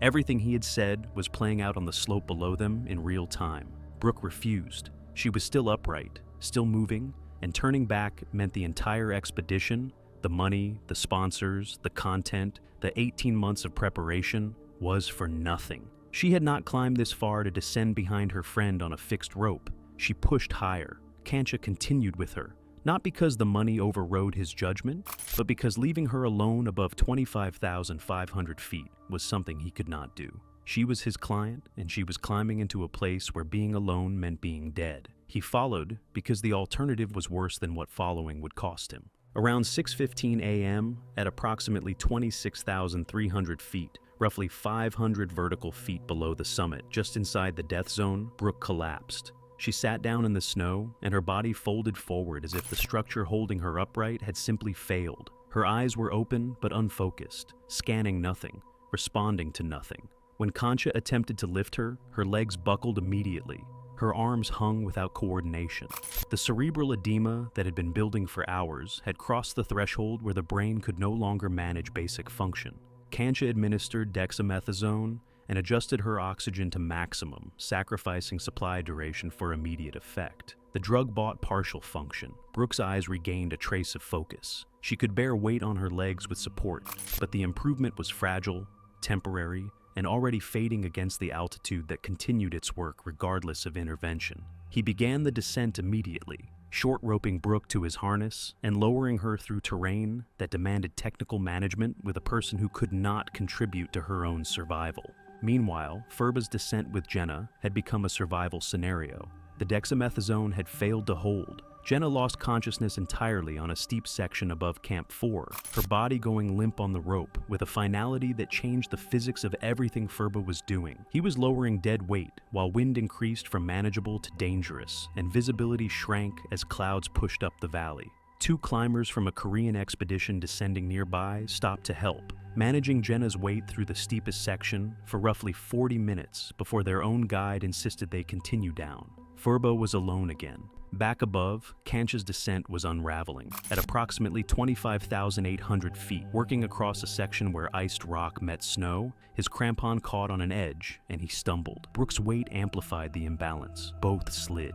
Kancha arrested the fall within 15 feet, but the impact broke 2 ribs and stripped the glove from his left hand. The cold seized bare skin instantly. He continued. Adrenaline overrode the rib pain for the first minutes, though each breath produced a grinding sensation that confirmed the fractures were real. His exposed left hand was freezing, the frostbite beginning its quiet destruction of tissue that would never regenerate. He lowered Brooke another 500 vertical feet through anchor transitions that took twice as long as they should have, his movements slowing as the cold, the ribs, and the altitude compounded into a deterioration he could feel accelerating. At approximately 25,300 feet, where the fixed line crossed a relatively sheltered traverse, Concha made the decision the situation forced. He could not move her further alone. His hand was failing. His ribs made every lift agonizing. Continuing meant both of them dying on the slope rather than just one. He anchored Brooke to the fixed line with redundant attachment points, checked her oxygen, nearly empty, positioned her as securely as the terrain allowed, and began descending alone toward Camp 4. The 1,000 vertical feet took nearly 2 hours on broken ribs, a frostbitten hand pressed against his suit, and exhaustion so deep that his vision narrowed to the rope in front of him and nothing else. He arrived at Camp 4 unable to stand, collapsing into the first tent he reached. Below, Furba had already lost the fight for Jenna. She never regained consciousness. The dexamethasone had slowed the swelling, but couldn't stop it, and the altitude loss during descent hadn't been fast enough to reverse the damage. Her breathing grew shallow, then irregular, then stopped entirely roughly 800 feet above Camp 4 as the cerebral edema progressed to the point where her brain could no longer maintain the autonomic functions that kept her alive. Furba checked for a pulse, found none, and remained beside her for several minutes before the cold and his own deterioration forced him to continue down. His right knee, which had absorbed the braking forces of the lowering for nearly 5 hours, had swollen to the point where bending it produced a sensation like tearing. He limped into Camp 4 with ligament damage that would never fully repair. The following morning, when weather allowed movement, Sherpas from a neighboring expedition pushed up to the traverse where Concha had anchored Brooke. They found her clipped to the fixed line in the position Concha had left her, motionless. Brooke Callahan was dead, cerebral edema and overnight exposure at 25,300 feet. She was 27 years old, roughly 1,500 feet below a summit she never had the physiology to reach. Both women's bodies were documented and left on the mountain. Concha Thendu was evacuated to Kathmandu, where surgeons amputated 3 fingers from his frostbitten left hand and treated rib fractures that had punctured his left lung. The hand damage ended his ability to perform technical rope work. He never returned above 8,000 meters. Furba Chetan's right knee required surgery that repaired what could be repaired and left the rest as permanent limitation. Full extension never returned. His high-altitude career ended on the same mountain, the same season, for different injuries sustained doing the same thing, trying to bring down clients who should never have been above Camp 3. Both Sherpas had seen it coming from base camp. They had warned at every rotation, documented their objections in writing, administered the correct medications at the correct times, and executed descents that pushed their own bodies past the point of permanent damage. They had done everything experience and protocol allowed. The mountain did not care. It never does.